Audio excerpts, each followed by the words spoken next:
Hello dear students, welcome to the restart 2.0 physics के अंदर हम यहाँ पर मैग्नेटिज्म आपके लिए लेकर आ गए। मैं रोहित मालव, फिजिक्स फैकल्टी आपके लिए यहाँ पर आए हैं। काफ़ी एक्सपीरियंस मुझे हो चुका है पढ़ाते हुए, आप जानते भी हैं इस चैनल पे, आप काफ़ी टाइम से बने हुए भी हैं। आज जो हम चैप्टर पढ़ रहे हैं वो 2025 जेईई मेंस के लिए इम्पॉर्टेंट है, और ये 2025 के हम बात कर सकते हैं जनवरी के अटेम्प्ट में भी काफ़ी क्वेश्चंस इसके पूछे गए थे। तो चलिए हम यहाँ पर स्टार्ट करते हैं। आई होप कि आपकी प्रिपरेशन अच्छी चल रही होगी और भी बेहतरीन हो जाएगी अगर आप इस चैनल से हमसे जुड़े रहेंगे, राइट? ओके, तो चलिए हम शुरुआत करते हैं। आज जो हम देख रहे हैं वो है मैग्नेटिज्म वाला पार्ट, इलेक्ट्रोमैग्नेटिक इंडक्शन वाला पार्ट और एसी वाला पार्ट, ठीक है। तो मैग्नेटिज्म के अंदर सबसे पहले जो हमारे दिमाग में आता है कि मैग्नेटिक फील्ड आता है, राइट? तो मैग्नेटिक फील्ड कौन जनरेट करता है, मैग्नेटिक फील्ड के इफेक्ट क्या होते हैं, मैग्नेटिक फील्ड का इफेक्ट, करंट का जो इफेक्ट है वो हमको देखना होता है। थोड़ा बहुत आपने पढ़ा होता है, बोर्ड एग्जाम्स के पॉइंट ऑफ व्यू से भी पढ़ा होता है, ठीक है। तो मैग्नेटिक फील्ड जो होता है वो जनरेट कौन करता है? It is produced by, sir, various sources हो सकते हैं, ठीक है, प्रोड्यूस्ड बाय वेरियस सोर्सेज, जिसके अंदर सबसे पहले आपको ध्यान रखना है कि अगर एक नेचुरल ऑब्जेक्ट देखें तो नेचुरल ऑब्जेक्ट कौन है? सर, मैग्नेट, ठीक है ना। तो हम बोल सकते हैं पहला क्या है आपका? मैग्नेट, ठीक।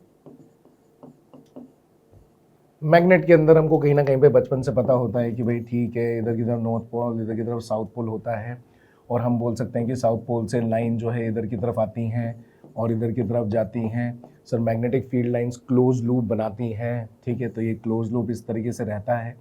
ऐसा कुछ हमने कहीं ना कहीं पर बचपन में भी देखा होता है और आपको ये चीज़ पता है। अंदर की तरफ देखें तो साउथ से नॉर्थ की तरफ होता है, बाहर की तरफ देखें तो नॉर्थ से साउथ होता है। ये मैग्नेटिक फील्ड नेचुरली प्रोड्यूस करता है। It is acting like a magnetic dipole, ठीक है। इसको हम मैग्नेटिक डाइपोल मान सकते हैं, ठीक है। ये आपका मैग्नेटिक डाइपोल, ओके। तो ये हो गया आपका मैग्नेट वाला पार्ट, ठीक है। दूसरा, सर, और कौन कौन प्रोड्यूस कर सकते हैं मैग्नेटिक फील्ड?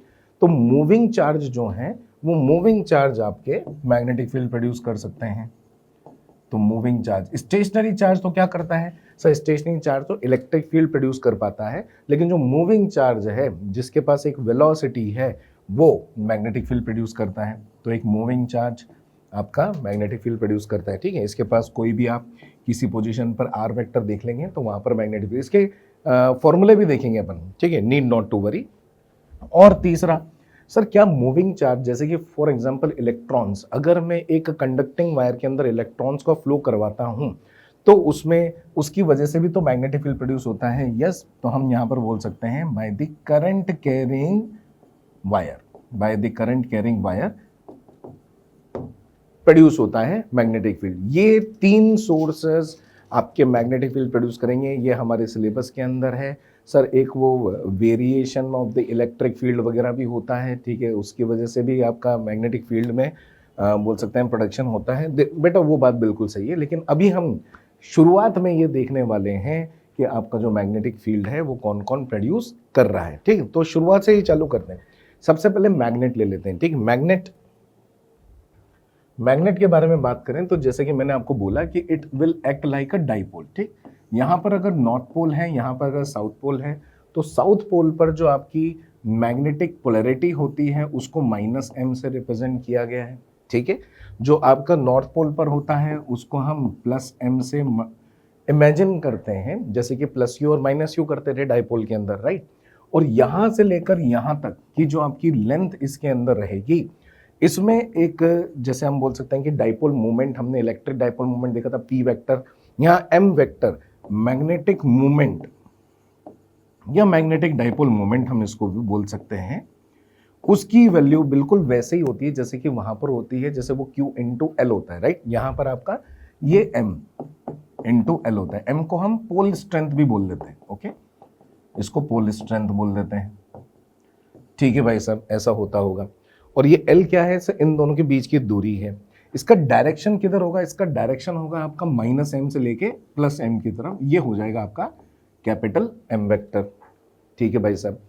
क्या हम इसको कंपेयर कर सकते हैं आपके इलेक्ट्रिक फील्ड जो जनरेट करता है डाइपोल, इलेक्ट्रिक डाइपोल? बिल्कुल कर सकते हैं। तो चलो हम देखते हैं कि हमारा जो मैग्नेटिज्म वाला पार्ट है उस मैग्नेटिज्म वाले पार्ट के अंदर ठीक है। एक्सक्यूज मी सर, भैया वो इधर मोशन भी आना चाहिए, ऐसा कुछ होता है ना?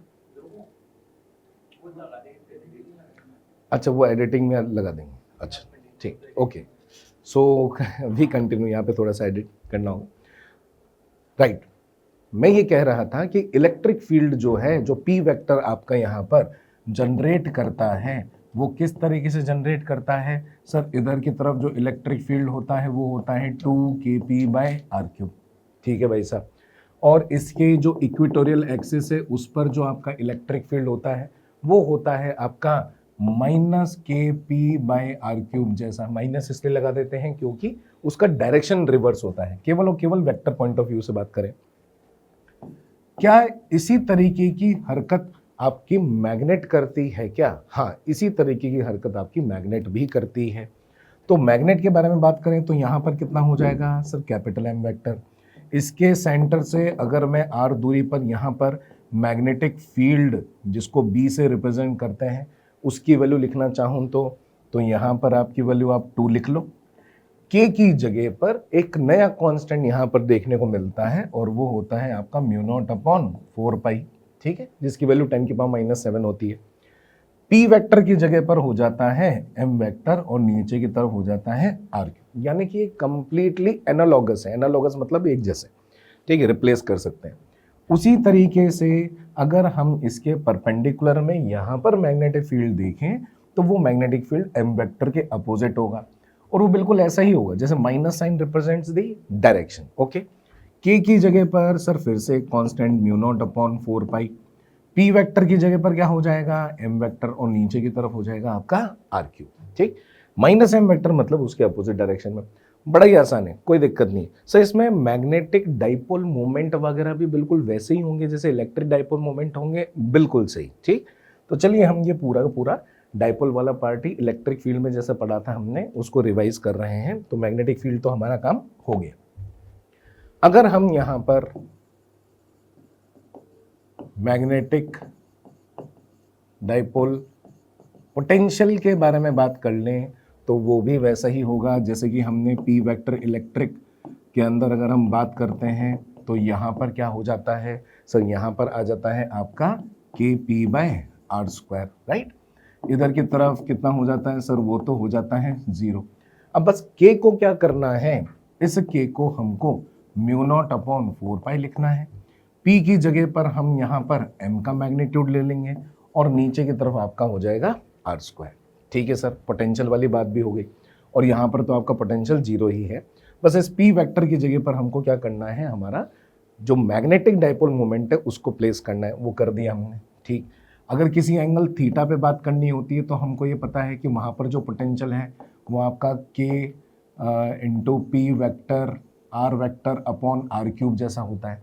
तो बस p वेक्टर की जगह m वेक्टर लिख देंगे और k की जगह पर μ0/4π। तो हम k जिसको हम 1/4π एप्सिलॉन नॉट बोलते हैं, ये जो है आपके μ0/4π से रिप्लेस हो जाता है। ठीक, k की वैल्यू तो 9 × 10⁻⁹ होती है, μ0/4π की वैल्यू जो होती है वो 10⁻⁻7 होती है। ठीक, μ0 को जो बोलते हैं वो बोलते हैं आपका permeability of the free space. ठीक है, ये हमको पता है ना, μ0 जो है वो magnetic permeability of free space. Sir अगर कोई और यहाँ पर मीडियम आ जाएगा तो बिल्कुल वैसे ही जैसे कि आपका epsilon naught into epsilon R होता है वैसे ही μ0 × μr हो जाएगा और μr को हम relative permeability of the medium बोल देंगे। Not a very big deal, इनसे क्वेश्चन थोड़े से कम ही बनते हैं। तुरंत आगे बढ़ते हैं। सर वहाँ पर हमने डाइपोल में ये भी देखा था कि कुछ टॉर्क वगैरह की बात है, पोटेंशियल एनर्जी की बात है। बिल्कुल, तो चलो पोटेंशियल एनर्जी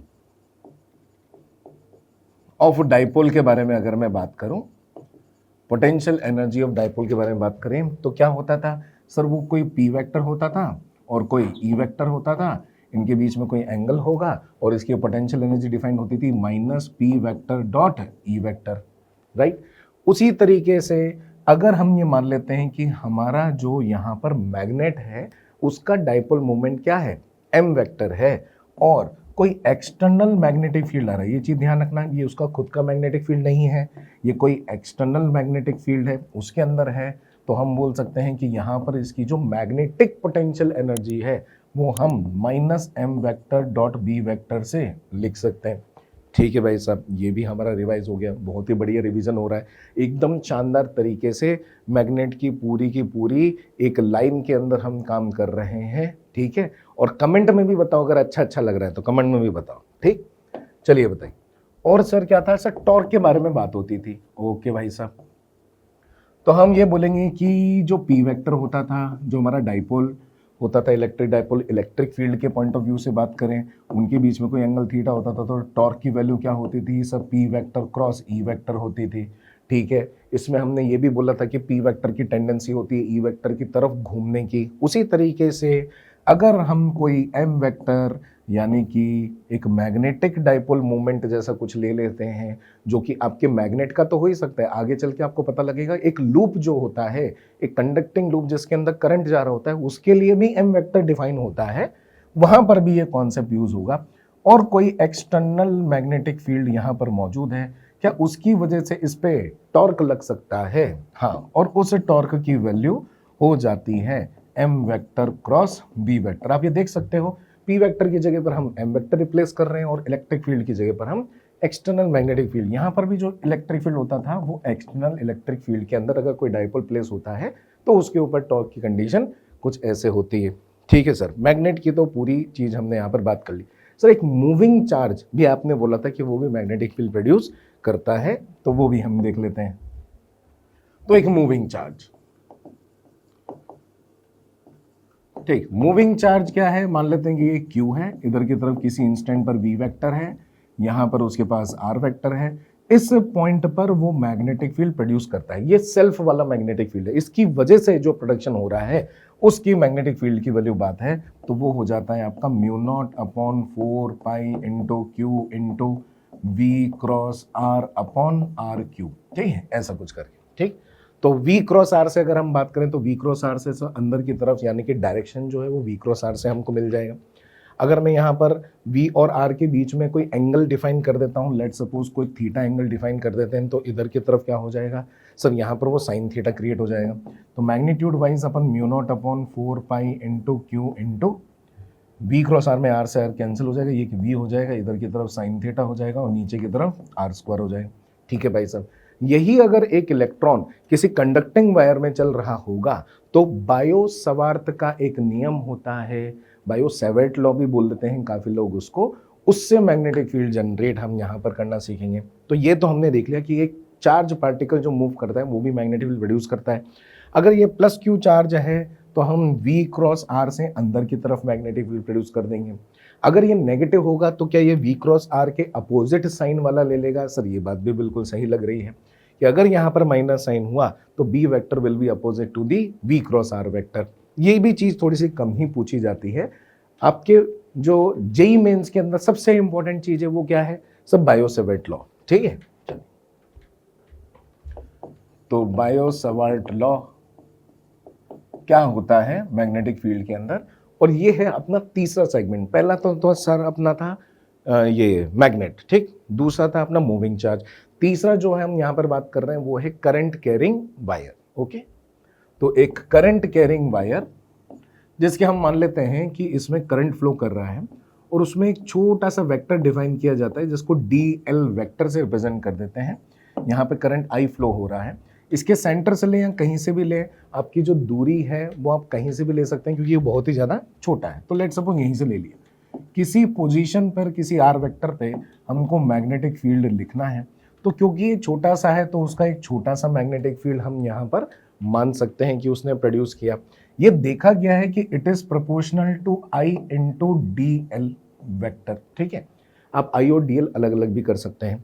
ये देखा गया है कि इनके बीच का जो आपका एंगल है, ठीक है, अभी फिलहाल के लिए अपन वेक्टर हटा देते हैं, बाद में वेक्टर लगा देंगे। ओके ओके, नाउ ये जो आपका R होता है इसके इन्वर्सली प्रोपोर्शनल होता है स्क्वायर के, और जो थीटा होता है उसके साइन थीटा के प्रोपोर्शनल होता है।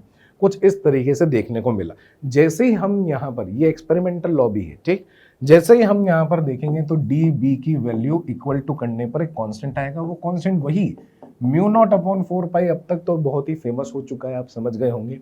ओके, फिर उसके बाद कितना होगा सर, आई होगा, डीएल होगा, इधर की तरफ साइन थीटा होगा और नीचे की तरफ क्या होगा, आर स्क्वायर। ठीक है भाई साहब, ओके। फिर इसके बाद अगर हम इसका इंटीग्रेशन कर देंगे तो हमको ये क्या करना पड़ेगा इंटीग्रेशन में, सर ये तो वेक्टर क्वांटिटी है तो वेक्टर के फॉर्मेट में पहले लिखना चाहिए, फिर डी बी वेक्टर।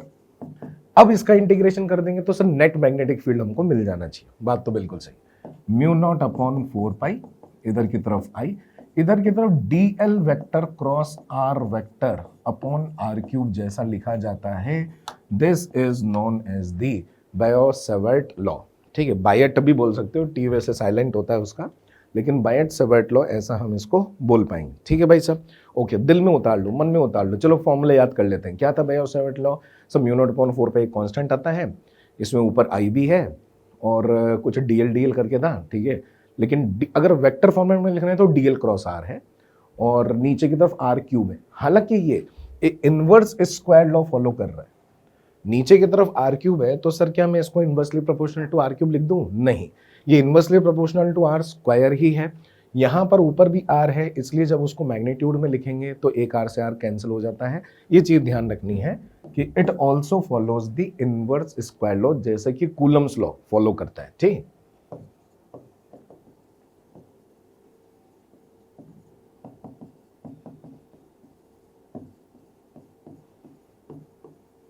ठीक है सर, कहां पर अप्लाई करेंगे, देखो एक स्ट्रेट वायर होगा, एक बहुत ही ज्यादा लंबा वायर हो, सर्कुलर वायर हो, मतलब कि एक रिंग हो, ठीक है, उसके अंदर करंट जा रहा हो, राइट, उसके एक्सिस पर कितना मैग्नेटिक फील्ड होगा, इन सब के बारे में हम यहां पर जानकारी हासिल कर सकते हैं बायो-सेवर्ट नियम के मदद से। ठीक, तो चलिए एप्लीकेशन ऑफ बायो-सेवर्ट लॉ के अंदर हमको मैग्नेटिक फील्ड निकालना है। We need to find out the magnetic field. ठीक है, इससे हम मैग्नेटिक फील्ड के बारे में चर्चा करते हैं। डन, चलिए, तो पहला जो होता है वो होता है आपका एक स्ट्रेट कंडक्टिंग वायर जिसमें करंट जा रहा हो और वो फाइनाइट भी हो। ठीक, यहां से लेकर यहां तक, ये ए से लेकर बी हो, यहां पर किसी पॉइंट पर उसके सामने आर परपेंडिकुलर दूरी पर कोई पी पॉइंट हो और यहाँ पर हमको मैग्नेटिक फील्ड निकालना हो। इधर की तरफ आपका करंट है, क्या उधर की तरफ ही आपके डीएल वेक्टर होंगे, हाँ, डीएल वेक्टर करंट के डायरेक्शन में लेना होता है। अगर मैं डीएल क्रॉस आर करता हूँ तो अंदर की तरफ यहाँ पर मैग्नेटिक फील्ड जनरेट होगा, तो इनवर्ट मैग्नेटिक फील्ड है। कितना होता है बेटा, यहाँ पर ना इंटीग्रेशन करना पड़ता है। ठीक, छोटे छोटे एलिमेंट्स लेने पड़ते हैं, यहाँ से लेकर यहाँ तक कि इसकी कोई फाइनाइट लेंथ दे रखी होगी और हम उसका इंटीग्रेशन करते हैं। बाद में इंटीग्रेशन किस पर बेस्ड आ जाता है कि ये वाला एंगल अगर θ1 है और अगर ये नीचे वाला एंगल कितना बना रहा है θ2, नीचे की तरफ एंगल हुआ तो उसको प्लस में लेना है, ऊपर की तरफ एंगल हुआ तो भी प्लस में लेना है। इस तरीके से यहाँ पर बनता है। ये आपका क्लॉकवाइज पॉजिटिव लिया जाता है और ये एंटी क्लॉकवाइज पॉजिटिव लिया जाता है। तो फिर कब पॉजिटिव और नेगेटिव लेना है वो रुक जाना थोड़ी देर, इसका फॉर्मूला देख लो, म्यू नॉट अपॉन 4 पाई और यहां से जो परपेंडिकुलर दूरी है वो r, इधर की तरफ i, साइन θ1 प्लस साइन θ2। ठीक है, इस तरीके का फॉर्मूला आ जाता है। डायरेक्शन कैसे देखना है, डायरेक्शन आपको देखना है i क्रॉस r, काफी लोग बोलते हैं, वैसे तो वो आपका dl क्रॉस r होता है, लेकिन i की दिशा में वेक्टर मानते हुए i क्रॉस r भी याद कर लेते हो तो राइट हैंड थंब रूल से हम इसका डायरेक्शन निकाल लेते हैं क्रॉस प्रोडक्ट से। ठीक है भाई साहब, ओके, ये वाली चीज हमको समझ में आ गई। θ1 और θ2 को दोनों को पॉजिटिव मानना है। ध्यान से सुनना, जब ऊपर भी एक ट्राइंगल बन रहा हो और नीचे भी एक ट्राइंगल बन रहा हो, यानी कि ये 30 डिग्री है और ये मान लेते हैं 45 डिग्री है, तो प्लस में लेना है।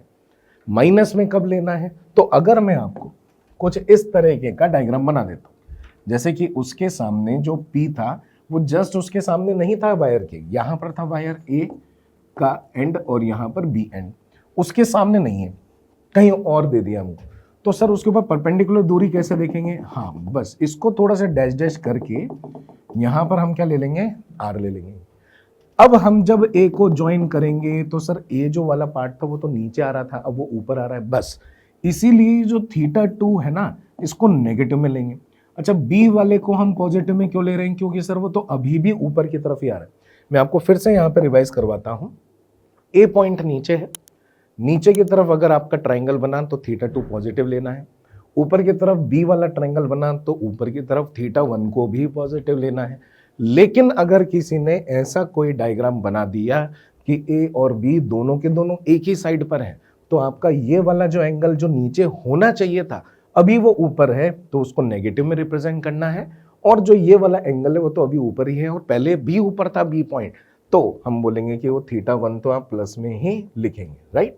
चलिए एग्जाम्पल के तौर पर अगर θ1 की वैल्यू यहाँ पर 30 डिग्री है तो यहाँ पर 30 डिग्री लिखेंगे, यहाँ पे 45 डिग्री है तो यहाँ पर 45 डिग्री लिख देंगे। ओके, अगर हम यहाँ पर बोलेंगे कि ये जो बड़ा वाला एंगल है, डेटा चेंज कर लेते हैं, ये 60 डिग्री है तो उसको +60 में ही लिखेंगे, लेकिन इससे नीचे ये ए पॉइंट होना चाहिए, अभी वो ऊपर है, तो हम इसमें अगर ये 45 डिग्री है तो -45 डिग्री हमको साइन थीटा में पुट करना पड़ेगा, तो sign of -45 is -sin45 degree -1/√2 हमको पुट करना पड़ेगा। चलिए, तो इसके इस क्वेश्चन पर बेस कैसे क्वेश्चंस देखने को मिलते हैं, ये थोड़ा सा रेयर ही सिनेरियो है, लेकिन आज तक तो जेईई मेंस से पूछा नहीं, पूछ लिया जाएगा, उसके लिए भी अपन तैयार हैं। कैसे क्वेश्चन जेईई मेंस में आपके पूछे जाते हैं कि ये हमको दे देते हैं, मान लेते हैं कि एक ट्राइंगल, ठीक है, एक इक्विलैटरल ट्राइंगल हमको दे रखा है और इस लूप के अंदर यहां पर आपका करंट फ्लो कर रहा है, ठीक है भाई साहब, और इसकी साइड हमको ए दे दी है, ठीक है, इक्विलैटरल ट्राइंगल है, साइड हमको ए दे दिया है, हमको बोल दिया है कि इसके सेंट्रोइड वाले पॉइंट पे, सेंटर वाले पॉइंट पर मैग्नेटिक फील्ड निकाल कर बताओ। सर, इसकी वजह से जो मैग्नेटिक फील्ड होगा वो अंदर होगा, इसकी वजह से भी अंदर होगा और इसकी वजह से भी अंदर की तरफ होगा, तो एक का निकाल देते हैं, 3 को मल्टीप्लाई कर देते हैं, ठीक। तो जो बी टोटल हो जाएगा वो हो जाएगा आपका 3 times of B of the single wire, ठीक है, 3 times of the B of the single wire. Single wire की वजह से कैसे होगा सर, यहां से ना परपेंडिकुलर मार देंगे, वो दूरी कैलकुलेट कर लेंगे। अब जब हम इसको इससे कनेक्ट करेंगे, इससे कनेक्ट करेंगे, तो ये वो बी और ए वाले पॉइंट हो गए। और अगर ध्यान से देखें तो 2 ट्राइंगल बन रहे हैं, इस परपेंडिकुलर से इधर भी बन रहा है, इधर भी बन रहा है, सो दोनों के दोनों एंगल पॉजिटिव लेंगे, ये वाला भी और ये वाला भी। ये वाला जो एंगल बाइसेक्टर है 30 डिग्री हो जाएगा, पर वो यूज नहीं करना, ये यूज करना है, ये भी 60 और वो भी 60 बनेगा। तो इसका जो फॉर्मूला है वो कितना है, μ0I/4π और बीच की दूरी, और यहां पर हो जाएगा साइन ऑफ 60 डिग्री, वो भी √3/2 और दूसरा भी √3/2। बड़ी आसानी से कैलकुलेट कर लेंगे। इस आर की वैल्यू कैसे निकालेंगे, ये जो आपकी आर की वैल्यू है, ये जो आपकी परपेंडिकुलर वैल्यू है, देखो इस ट्राइंगल के अंदर बड़ी आसानी से सॉल्व हो सकता है, ठीक है। यहां से लेकर यहां तक की दूरी कितनी है sir, a/2, 10 60 degree is a/2/r, है ना। तो 10 60 डिग्री हो गया आपका a/2/r, a/2r, इसकी वैल्यू हम √3 रख देंगे और फिर r की वैल्यू हम a/2√3 निकाल देंगे, ठीक है। ठीक है सर, कोई बहुत ज्यादा दिक्कत वाली बात नहीं है। इसको हमने कैलकुलेट कर लिया, लेकिन 3 से मल्टीप्लाई करना नहीं भूलना। 3 से मल्टीप्लाई इसलिए किया क्योंकि तीनों के डायरेक्शन सेम डायरेक्शन में, अगर किसी का भी एक का डायरेक्शन अपोजिट डायरेक्शन में होता तो फिर आपका नेट मैग्नेटिक फील्ड क्या हो जाता, 0 हो जाता, ठीक है। ऐसे क्वेश्चन आ रहे हैं। और कैसे क्वेश्चन आ सकते हैं, ये एक स्क्वायर वाला भी आ सकता है, ठीक है ना, ये भी आता है काफी बार। एक स्क्वायर है, उसके अंदर आपका करंट जो है फ्लो कर रहा है I के बराबर। यहां पर इधर सेंटर पर आपको क्या करना है, मैग्नेटिक फील्ड निकालना है। केवल एक की वजह से निकाल देंगे, और सर वो तो एंगल भी बड़े आसान है, 45 और ये बीचों बीच वाला जो होगा सर, ये a/2 कर दूंगा अगर साइड ए है तो, और उसके लिए फॉर्मूला लगा दूंगा μ0I/4πr। r की वैल्यू कितनी हो जाएगी, a/2 हो जाएगी, sin 45 पुट कर देंगे, ठीक है सर, यही आंसर नहीं, 4 से मल्टीप्लाई करना, इसकी वजह से भी अंदर आएगा, इसकी वजह से भी अंदर, इसकी वजह से भी अंदर, इसकी वजह से भी अंदर, ठीक। तो यहाँ पर आपका फिर से बी टोटल अगर निकालना होगा तो वो हो जाएगा 4 times of B due to the single side wire, और इसकी वैल्यू हो जाएगी μ0I/4πr, r की जगह पर a/2 और यहाँ पर 1/√2 + 1/√2, जिसको हम √2 लिख देंगे, फिर ये ऊपर पहुंच जाएगा। काफ़ी चीज़ें हम यहाँ पे संभाल लेंगे, फिर बाद में 4 से मल्टीप्लाई करना नहीं भूलना है, ठीक है सब, ओके। और किस तरह क्वेश्चन आ सकते हैं, देखो जो आपका स्ट्रेट वायर होता है ना, उसमें सामने वाला तो पॉइंट अपन ने निकाल लिया कि सामने वाले पॉइंट पर आपका जो मैग्नेटिक फील्ड होगा वो कितना होगा। अगर कभी इस लाइन के अंदर यहाँ पर जो भी उसके अंदर वायर की जो लेंथ है उसमें कहीं पे कोई पॉइंट दे दिया तो वहां पर मैग्नेटिक फील्ड क्यों नहीं होगा? क्योंकि इस पॉइंट के लिए मान लेते हैं पी पॉइंट यहाँ पे ले लिया तो हम ये बोल सकते हैं कि सर ये जो आपका आर वेक्टर है, कोई भी आपने छोटे डीएल वेक्टर से आर वेक्टर लिया, वहां पर आर वेक्टर और जो डीएल वेक्टर है वो तो सेम डायरेक्शन में है, और अगर वो सेम डायरेक्शन में है तो उनके बीच में थीटा कितना बनेगा? 0 डिग्री। अगर मैं उसे एक छोटा सा D B is equals to mu naught upon 4 pi I into D L into sine theta upon R square, याद हो गया ना ये बायो सेवर्ट लॉ, इसकी वैल्यू 0 होते ही उसकी वजह से कोई मैग्नेटिक फील्ड का इफेक्ट नहीं आएगा। उसी तरीके से और भी जो छोटे छोटे आपके एलिमेंट्स हैं उसकी वजह से मैग्नेटिक फील्ड नहीं आएगा। सर इधर की तरफ कोई क्यू पॉइंट ले लें तो उसके ऊपर भी हम बोल सकते हैं मैग्नेटिक फील्ड 0 होगा। क्यों? क्योंकि इधर की तरफ जब आर वेक्टर लोगे तो उसके बीच में थीटा की वैल्यू 180 डिग्री बनेगी। बच्चा जानता है कि साइन 180 डिग्री की वैल्यू भी कितनी होती है? 0 ही होती है। तो ये चीज हमने सर समझ ली है। सामने कुछ पॉइंट्स होंगे मैग्नेटिक फील्ड आएगा, लेकिन उस लाइन के अलोंग कुछ भी पॉइंट्स ले लेंगे वहां पर मैग्नेटिक फील्ड जनरेट नहीं होगा। याद रख लेंगे? ठीक। अगर हम इनफाइनाइट वायर ले लें, ठीक है, infinite wire, magnetic field due to infinite wire. अगर magnetic field due to infinite wire ले लें तो इसका एक फॉर्मूला है, फटाफट से याद कर लेते हैं। इन्फिनाइट का मतलब है कि सर लंबा ज़्यादा है, सामने जो आर दूरी है वो कम है। तो अगर हम इसको इधर की तरफ थोड़ा काफ़ी लंबा मान लेते हैं इस पॉइंट पर, तो आपके ये ऊपर वाला एंगल थीटा की वैल्यू 90, इसकी भी 90। तो यहाँ पर जो आपका मैग्नेटिक फील्ड आता है वो आता है mu naught I upon 4 pi R, और इधर की तरफ sine 90 degree plus sine 90 degree कितना हो जाएगा? 1 + 1, जो कि 2 से कटेगा और आंसर आ जाएगा mu naught I upon 2 pi R. Direction कैसे होगा सर? आई इधर की तरफ होगा तो आई क्रॉस आर से अंदर, यहाँ पर अंदर होगा। अगर मैं यहाँ पर आर ले लेता हूँ तो इधर कितना होगा सर? आई क्रॉस आर से बाहर की तरफ, तो यहाँ पर बाहर। तो कई बार ना ऐसा ऐसा डॉट डॉट सा बना हुआ होता है, ठीक है, और ऐसा क्रॉस क्रॉस सा बना होता है। तो क्रॉस क्रॉस का मतलब है magnetic field in the plane है, इनवर्ड्स, और ये है आपका आउट ऑफ द प्लेन यानी कि आउटवर्ड्स। ठीक है साहब, ये भी समझ में आ गया। अच्छा, यहां पर जो मैग्नेटिक फील्ड लाइंस होती हैं वो मैग्नेटिक फील्ड लाइंस आपकी सर्कुलर आती हैं, ठीक है, इस तरह से यहां पर ऐसा। सो यहां पर ऊपर बनाएंगे तो ऊपर भी आपके सर्कुलर लाइंस ही यहां पर बनेगी, मैग्नेटिक फील्ड लाइंस। ठीक, इस तरह से मैग्नेटिक फील्ड का डायरेक्शन लगातार हर दिशा में, अगर आर आर वेक्टर चेंज करते जाएंगे, जैसे कि आई क्रॉस आर इधर आ गया, आई क्रॉस आर इधर आ गया, आई क्रॉस आर इधर आ गया, है ना, तो आप देख रहे हो कि अंगूठा जो है वो मूव कर रहा है। तो मैग्नेटिक फील्ड लाइंस जो है वो आपके इस तरीके से कॉन्सेंट्रिक सर्कल्स में होते हैं। सही, इनफाइनाइट वाले में होता है कि फाइनाइट वाले में भी आपका सर्कुलर होता है? बेटा फाइनाइट वाले में भी सर्कुलर होता है, ये याद रख लेना। Magnetic field lines are circular for current carrying straight wire. ठीक है, अब वो स्ट्रेट वायर आपका फाइनाइट हो या इनफाइनाइट, क्योंकि ये भी फाइनाइट ही है, बस एल की वैल्यू क्या कर देते हैं, काफी ज्यादा कर देते हैं आर के कंपैरिजन। ठीक है भाई साहब, ये मैग्नेटिक फील्ड हम समझ गए। सब मैग्नेटिक फील्ड जनरेट करने वाले और कौन से एलिमेंट्स हैं? तो आपका है लूप, ठीक है, करंट कैरिंग लूप, उसमें करंट आई जा रहा है। तो अगर कोई आपका लूप है और वो भी मान लेते हैं फॉर एग्जांपल सर्कुलर लूप है, तो इसके अंदर आपका करंट फ्लो हो रहा है, ठीक है सर। इसके सेंटर पर मैग्नेटिक फील्ड का एक इम्पॉर्टेंट फॉर्मूला है, ध्यान रखना है उसको।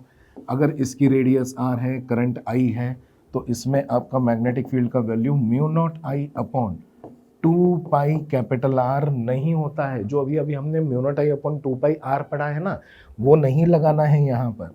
इधर की तरफ पाई नहीं आएगा, इधर की तरफ आएगा कैपिटल आर। कैपिटल आर यहाँ पर है रेडियस, और वहां पर हम बोल सकते हैं कि वो रेडियस नहीं, वो तो सब दूरी थी, आपके वायर से परपेंडिकुलर दूरी थी। ठीक है, तो इसका फॉर्मूले का ध्यान रखना, नीचे पाई नहीं आता है, काफी लोग गलती करते हैं इसमें, नीचे की तरफ पाई नहीं आता। अगर सर ऐसे n नंबर ऑफ टर्न्स हुए, ठीक है, यानी कि सेम डायरेक्शन में ही हो, और n नंबर ऑफ टर्न्स हुए, तो बेटा इसको ना n से मल्टीप्लाई कर दो आप, सिंपल सी बात है, क्योंकि सबका जो डायरेक्शन ऑफ मैग्नेटिक फील्ड है, ठीक है, इसमें इस तरह से लिया जाता है, ये ऐसा, ठीक है। हालांकि डीएल क्रॉस आर से भी निकाल सकते हैं, लेकिन ये जो आपके हाथ है ना, उसको ऐसे कर्ल कर लो, तो अंगूठा जो जिस डायरेक्शन में होगा वो आपका मैग्नेटिक फील्ड होगा, ठीक है। तो ये लूप भी बाहर, फिर दूसरा लूप भी बाहर, फिर तीसरा लूप भी बाहर।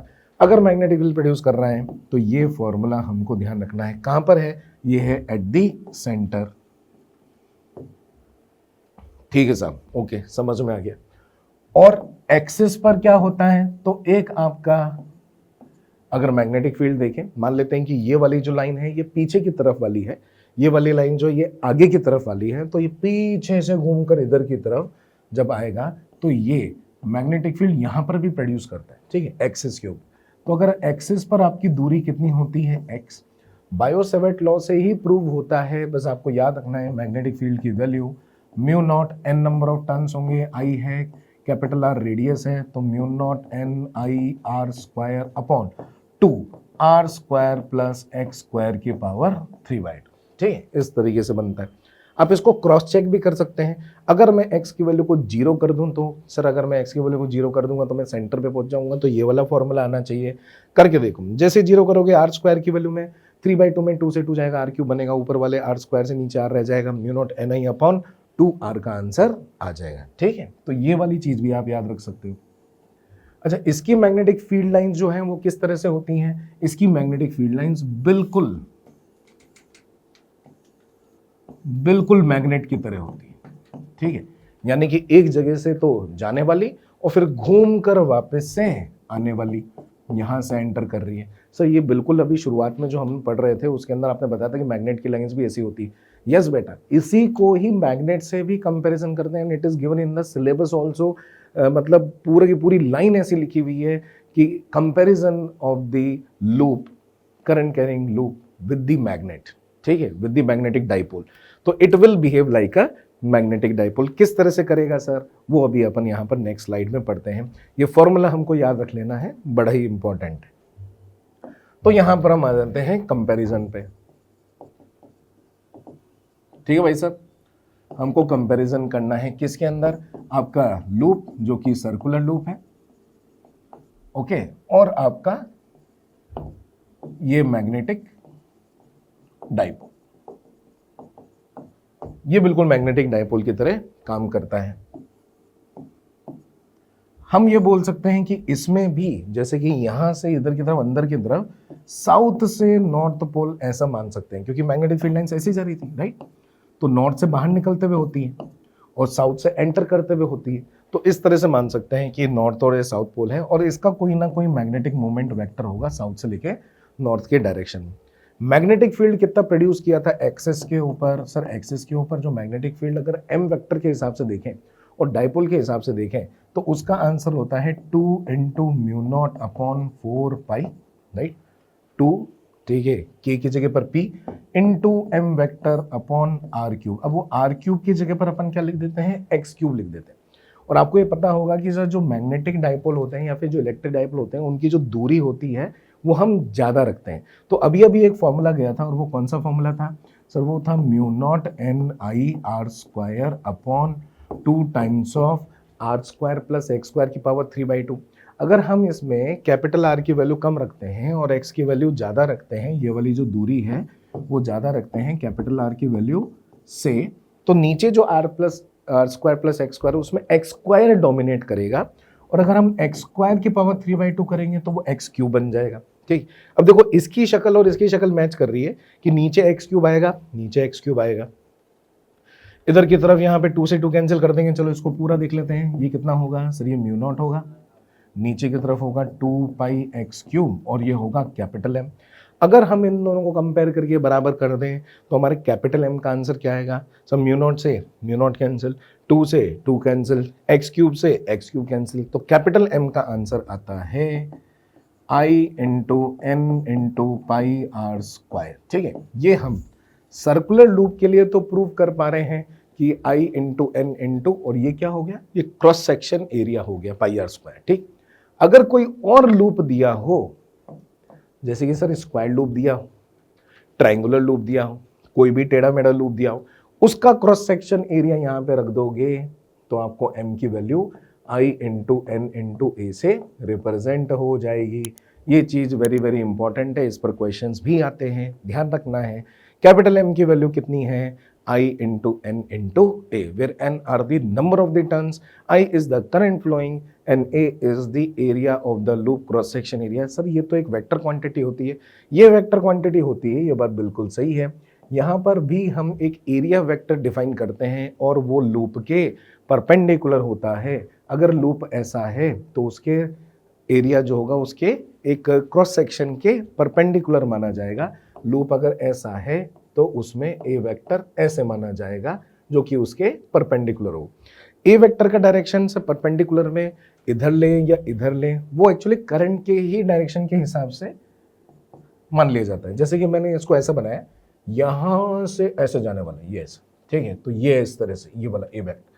सर अगर ये करंट यूं ऐसा फ्लो करवा देते हैं, ऐसा फ्लो करवा देते, तो फिर ऐसे करके अपन ए वेक्टर को इस डायरेक्शन में ले लेते हैं, ठीक है ना, ऐसे फ्लो करवाया। सर ये थोड़ा सा ना कंफ्यूजन होता है कई बार कि ये आ रहा है मेरी तरफ कि ये पीछे से जा रहा है। असल में ना डैश का इस्तेमाल करना चाहिए। जेई मेंस वालों को पता नहीं कि वो करेंगे नहीं, लेकिन डैश का इस्तेमाल करना चाहिए। डैश का मतलब कि ये वाला, ऐसे जो भी डैश वाला पार्ट है वो आपसे दूर वाला पार्ट है, ठीक है। अब मान लेते हैं कि इस तरह से दिया हुआ, यानी कि दूर वाले पार्ट में ऊपर जाना है और पास वाले पार्ट में इधर आना है। अब ठीक है सर, अब बेटर है। अब ये ए वेक्टर अगर मैं आपको इस तरह से बोल देता ऐसा और यही एरो बना देता, तो सर ये जो डैश वाला पार्ट है ये तो दूर वाला पार्ट है, मतलब कि ये जो लूप बन रहा है इसमें सॉलिड वाला पार्ट मेरी तरफ है, तो मेरी तरफ वाला पार्ट तो ऊपर जा रहा है और वो पीछे वाला पार्ट नीचे आ रहा है। तो इस तरीके से हम देखेंगे तो अब वेक्टर ए वेक्टर इधर की तरफ होगा और उसी डायरेक्शन में ही एम वेक्टर होता है, ठीक है। M vector is parallel to A vector.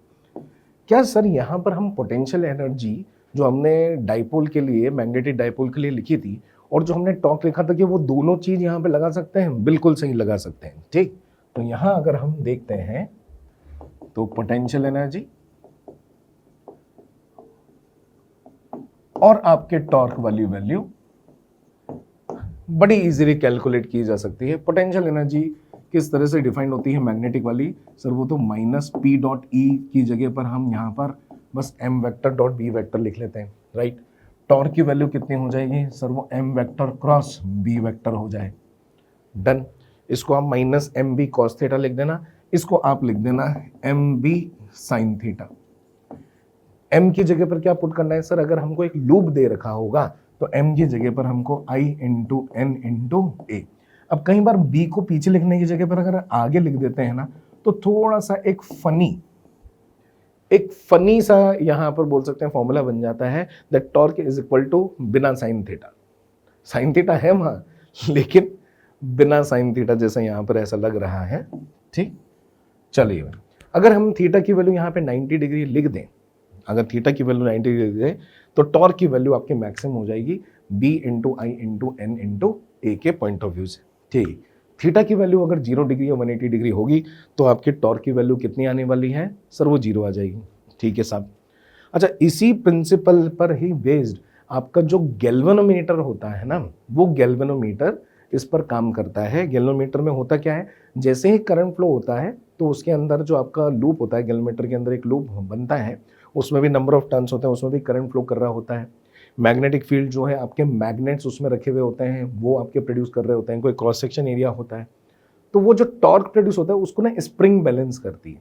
और स्प्रिंग का जो टॉर्क है, आई थिंक आपको ये पता होगा कि सर जो स्प्रिंग का टॉर्क होता है वो हम टॉर्जनल कांस्टेंट के पॉइंट ऑफ व्यू से बात करें तो वो सी थीटा जैसा यहाँ पर होता है। अब देखो आप साइन थीटा की वैल्यू अगर थीटा होगी तो हम बोल सकते हैं कि जो आपका ये जो टॉर्जनल कांस्टेंट है ये बी आई एन ए के बराबर हो जाएगा, ठीक है, बाय कंपैरिजन।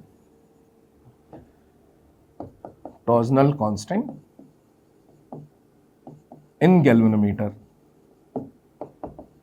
बस हम कुछ क्वेश्चंस अभी करने ही वाले हैं, कम से कम हमको ये जरूर रिवाइज कर लेनी चाहिए कि थ्योरी वगैरह में सब क्या चल रहा है ना। चलिए, तो सी की वैल्यू कितनी हो जाती है? Sir B into I into N into A, ठीक है, ऐसा हो जाता है। ये कभी कभी पूछ लेते हैं या फिर ये दे देते हैं, ये दे देते हैं, इनमें से कोई भी चीज़ आपसे पूछी जा सकती है, इसका आप यहाँ पर ध्यान रख लेना।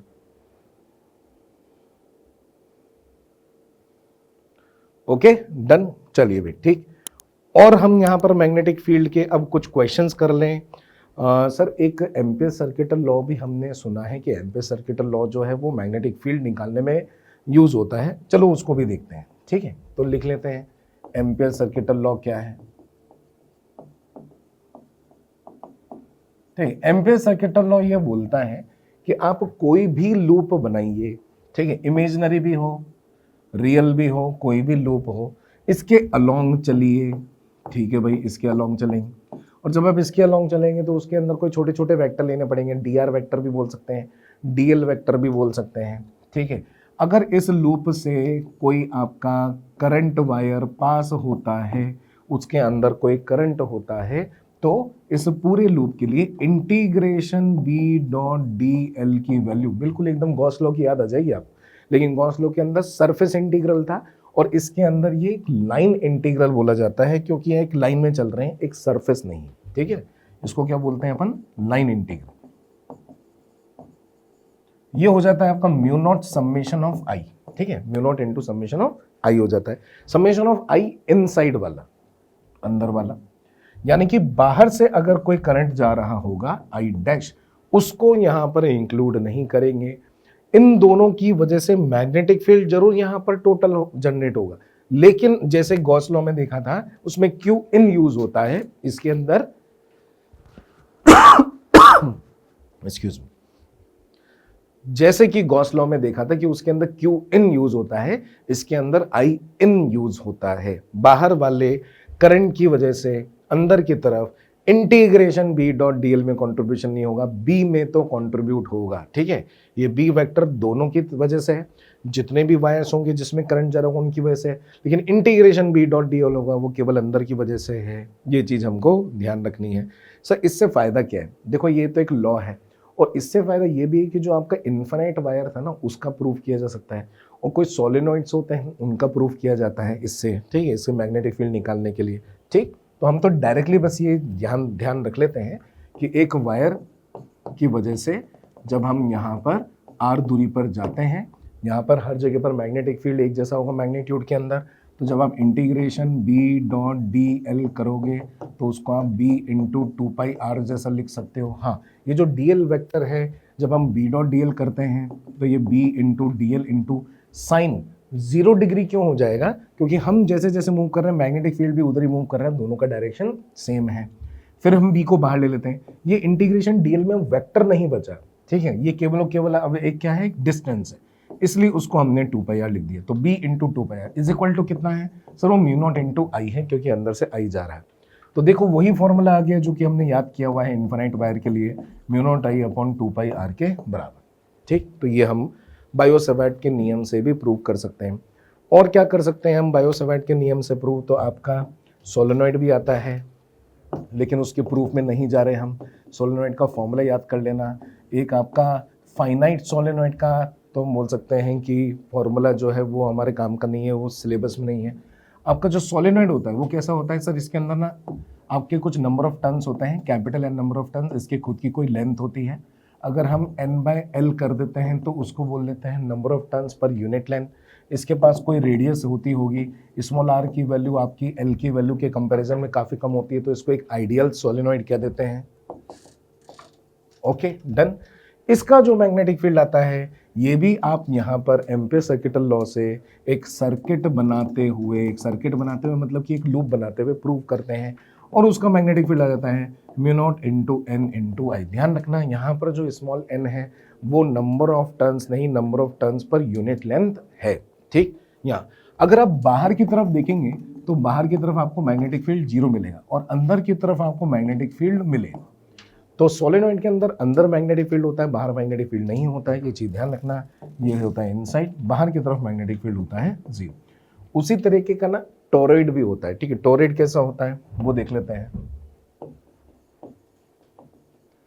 ठीक है, टोरॉइड जो होता है कुछ इस तरीके से होता है, जैसे तो आपने सोलेनॉइड जो ऐसे लिखा होता है ना उसको ऐसे मोड़ दिया। ठीक, तो जो आपकी जो नंबर ऑफ टर्न्स हैं, ठीक है, वो ऐसे दिखाई देते हैं। इसके अंदर भी इसके इधर वाले पोर्शन पर मैग्नेटिक फील्ड 0 होता है, बाहर जस्ट बाहर वाले पे भी 0 होता है, लेकिन इसकी बॉडी के अंदर अंदर अगर मैं यहाँ पर बात करता हूँ, इसकी बॉडी के अंदर अंदर, तो वो मैग्नेटिक फील्ड लाइन जो होती हैं वो एक कॉन्सेंट्रिक सर्कल के अंदर मौजूद होती हैं, केवल अंदर अंदर, ठीक है, ध्यान रखना, केवल अंदर अंदर ही होती है। उसका मैग्नेटिक फील्ड का जो फॉर्मूला होता है वो भी म्यू नॉट इंटू एन आई जैसा ही होता है जैसे सोलेनोइड का होता है। बस इस एन की जगह पर ध्यान रखना है कि टोटल नंबर ऑफ टर्न्स जो कि क्लोजली पैक्ड भी होंगे, है ना, बहुत पास पास में पैक्ड होते हैं, upon sir number of turns per unit length. तो कितनी लेंथ आपने उसकी कवर करी है, सर उसकी जो लेंथ हमने यहाँ से कवर करी है वो कितनी है, 2 पाई आर। आर कौन सा लेंगे सर, इनसाइड वाला लेंगे, आउटसाइड वाला लेंगे, या फिर एवरेज लेंगे, तो बेटा एवरेज लेंगे, ठीक है। ये होता है आपका R1 प्लस R2/2, यस। तो इसका आंसर हो जाएगा mu naught into N into I upon 2 pi capital R, done. जिसमें कैपिटल आर की वैल्यू जो है वो हम कैसे लिखेंगे, R1 प्लस R2/2। ये भी आप ध्यान रख लेना, ये भी जेईई मेंस के लिए एक इंपॉर्टेंट क्वेश्चन बनता है कि टोरॉइड के अंदर मैग्नेटिक फील्ड 0 होता है, बॉडी के अंदर मैग्नेटिक फील्ड 0 नहीं होता, उसके आउटसाइड भी मैग्नेटिक फील्ड 0 होता है। चलिए अब हम यहां पर एक करंट कैरिंग वायर के अंदर चलते हैं, ठीक है। बाहर का तो फॉर्मूला हमको पता है, ठीक। अगर एक करंट कैरिंग वायर होता है जिसको कभी कभी ये सिलेंडर भी बोल देते हैं, ठीक है ना, इसके अंदर से पूरा पूरा बढ़िया करंट फ्लो हो रहा है और वो यूनिफॉर्मली डिस्ट्रीब्यूटेड है, ठीक है, हॉलो नहीं है ये अभी, ठीक है, ये पूरा पूरा सॉलिड है, ओके। और इसके अंदर पूरी बॉडी में से करंट फ्लो हो रहा है। सर जो टोटल करंट है वो कितना है, वो टोटल करंट है आपका आई, ठीक। ये भी बायो-सेवर्ट नियम के अनुसार इसकी जो एक्सिस है, अंदर वाले पॉइंट पर और बाहर वाले पॉइंट पर आपका मैग्नेटिक फील्ड कैलकुलेट होता है। अंदर वाले पॉइंट पर जो मैग्नेटिक फील्ड होता है वो mu naught J vector cross R vector by 2 जैसा आप मान लीजिए, ठीक है सर। जे वेक्टर क्या है सर, जे वेक्टर जो होता है वो होता है करंट डेंसिटी वेक्टर, ठीक है। इसका मैग्नीट्यूड अगर हम देखेंगे तो आई अपॉन पूरा का पूरा cross section pi are square हो जाएगा, तो यहाँ पर लिख सकते हैं। अच्छा, अधिकतर आप देखोगे तो यहाँ पर आई और आर आपके परपेंडिकुलर हैं, तो इस क्रॉस की जगह पर हम यहाँ पर I upon pi capital R square into small r sine theta में 90 डिग्री को 1 कर देंगे, यहाँ पर म्यू नॉट नीचे की तरफ 2, तो ये हो जाएगा mu naught I upon 2 pi capital R square into small R. यहाँ पे ध्यान देने वाली बात यह है बेटा कि B is directly proportional to small R, ठीक। यहाँ पर इनसाइड वाले पॉइंट पर मैग्नेटिक फील्ड जो होता है वो आर के स्मॉल आर के क्या होता है, प्रोपोर्शनल होता है। जैसे ही हम बाहर निकल जाते हैं हमको पता है कि सर आउटसाइड वाला तो अभी अभी हमने एम्पियर सेकेंड लॉ से ही डिराइव किया था और वो था कितना, mu naught I upon 2 pi R. ये आपके इनवर्सली प्रोपोर्शनल टू आर होता है। अगर इसका कोई हमको ग्राफ पूछ ले, काफी इंपॉर्टेंट ग्राफ होता है आर, सॉरी, ठीक है, बी वर्सेस आर ग्राफ, तो पहले तो स्ट्रेट लाइन क्यों हुआ सर, वो B directly proportional to R था। कब तक हुआ सर, जब तक कि हम सरफेस पे नहीं पहुंच गए। फिर उसके बाद इनवर्सली प्रोपोर्शनल टू आर है, ठीक है। सबसे ज्यादा मैग्नेटिक फील्ड किधर की तरफ आता है, सबसे ज्यादा मैग्नेटिक फील्ड आपके सरफेस पर आता है और वो आता है mu naught I upon 2 pi capital are के बराबर। याद रखना है, काफी इंपॉर्टेंट है। कितने पॉइंट्स पर मैग्नेटिक फील्ड बराबर हो सकता है अंदर और बाहर में, इनफाइनाइट। जैसे कि ये 2 पॉइंट मैग्नेटिक फील्ड सेम, ये 2 पॉइंट मैग्नेटिक फील्ड सेम, ये 2 पॉइंट मैग्नेटिक फील्ड सेम, ठीक।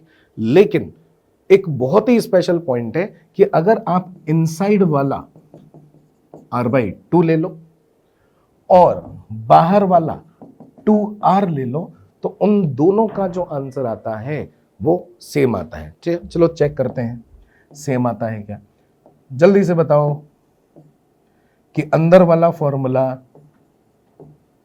क्या था सर। अंदर वाला फॉर्मूला था म्यू नॉट आई नीचे की तरफ 2 pi capital R square into small R. Small R की जगह पर हम कैपिटल R/2 लिख देते हैं, ठीक है सर। इसकी जगह पर मैंने कैपिटल R/2 लिख दिया।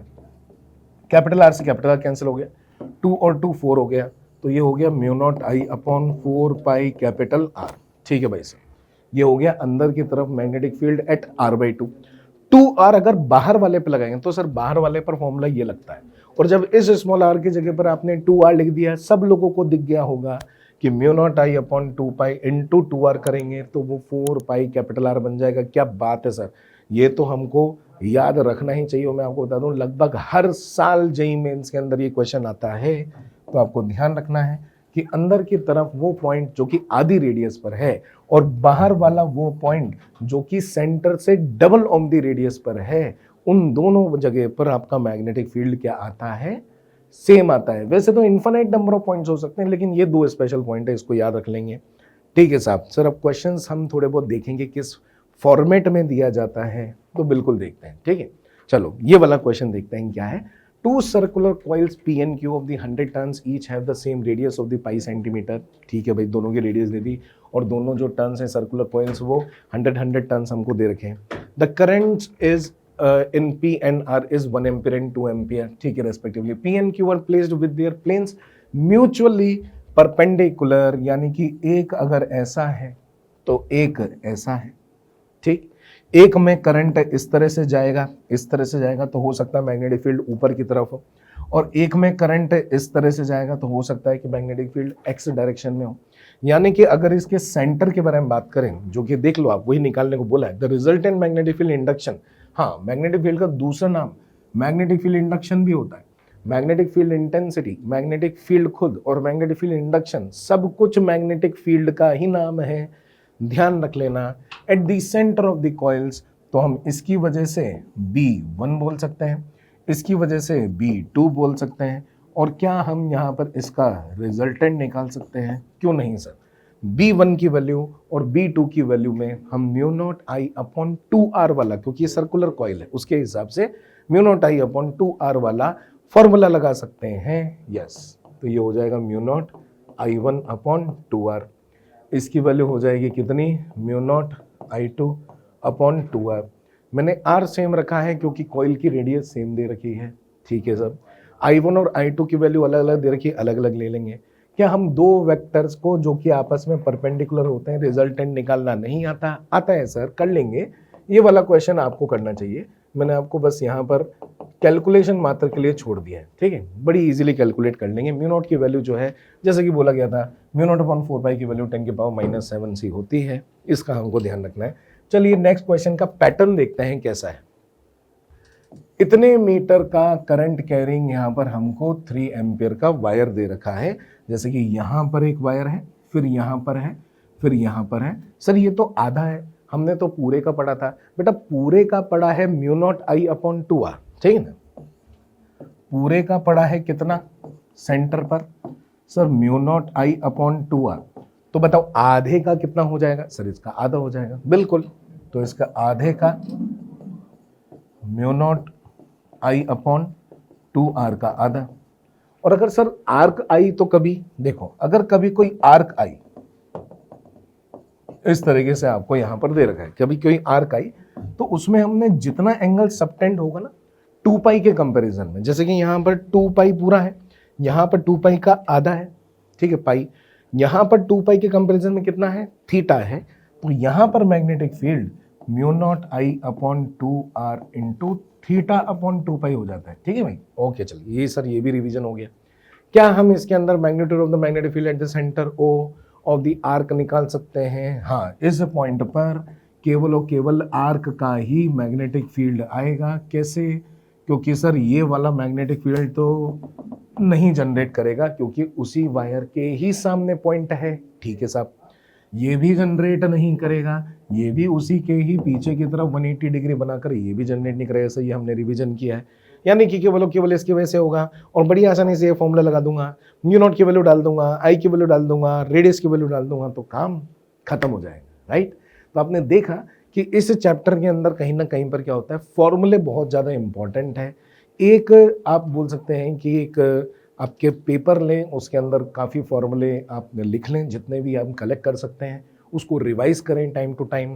राइट, और इसका भी आपको PDF मिलेगा, इससे भी रिवीजन करोगे तो ऑलमोस्ट गारंटी हम बोल सकते हैं कि आपको काफ़ी फ़ायदा होगा, और जितने भी क्वेश्चंस आपके जेईई मेंस के अंदर अभी नेक्स्ट अटेम्प्ट में आने वाले हैं वो आपसे हो जाएंगे। ठीक है, नेक्स्ट क्वेश्चन की तरफ चलते हैं। A long conducting wire having a current I flowing through it is bent into a circular coil. ठीक है भाई साहब, कितने टन्स मार दिए उसके, n turns, then it is bent into a circular coil of small n turns. मतलब wire तो सर एक ही था, एक में capital N number of turns लिए और एक में small n number of turns लिए। The magnetic field is calculated at the center of the coil in both the cases. The ratio of the magnetic field in the first case to that of the second case. ठीक है, तो एक conducting wire है, उस conducting wire की मान लेते हैं लेंथ कितनी है, L है। ठीक है, ध्यान से देखना, इंपॉर्टेंट क्वेश्चन है।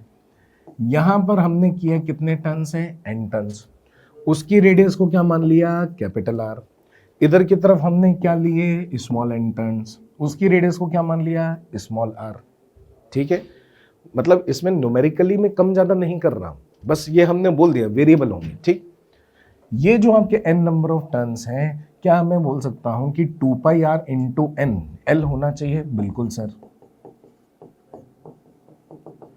और क्या यहां पर आपके small n number of turn जो इस पर लपेट रखे होंगे, क्या उसको हम 2 पाई r का 1 टन होगा तो n टर्न्स होंगे, और जितनी भी लंबाई है उसी को ही तो लपेटा है, सिंपल सी बात।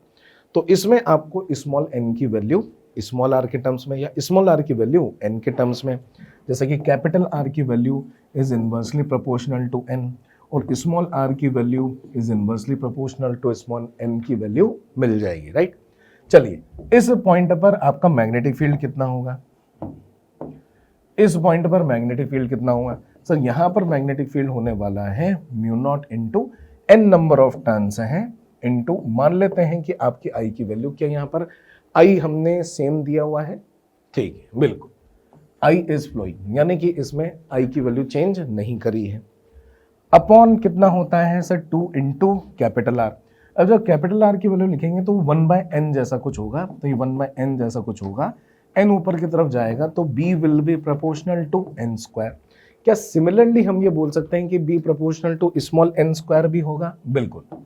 तो इसके लिए जो मैग्नेटिक फील्ड होगा वो proportional to capital N square, इसकी वजह से जो होगा वो proportional to small n square, और हम इसके अंदर कैपिटल N स्क्वायर और स्मॉल n स्क्वायर का जो आपका रेशो है, ratio of the magnetic field in the first case में कैपिटल N दिया हुआ था और सेकेंड वाले केस में स्मॉल n दिया हुआ था।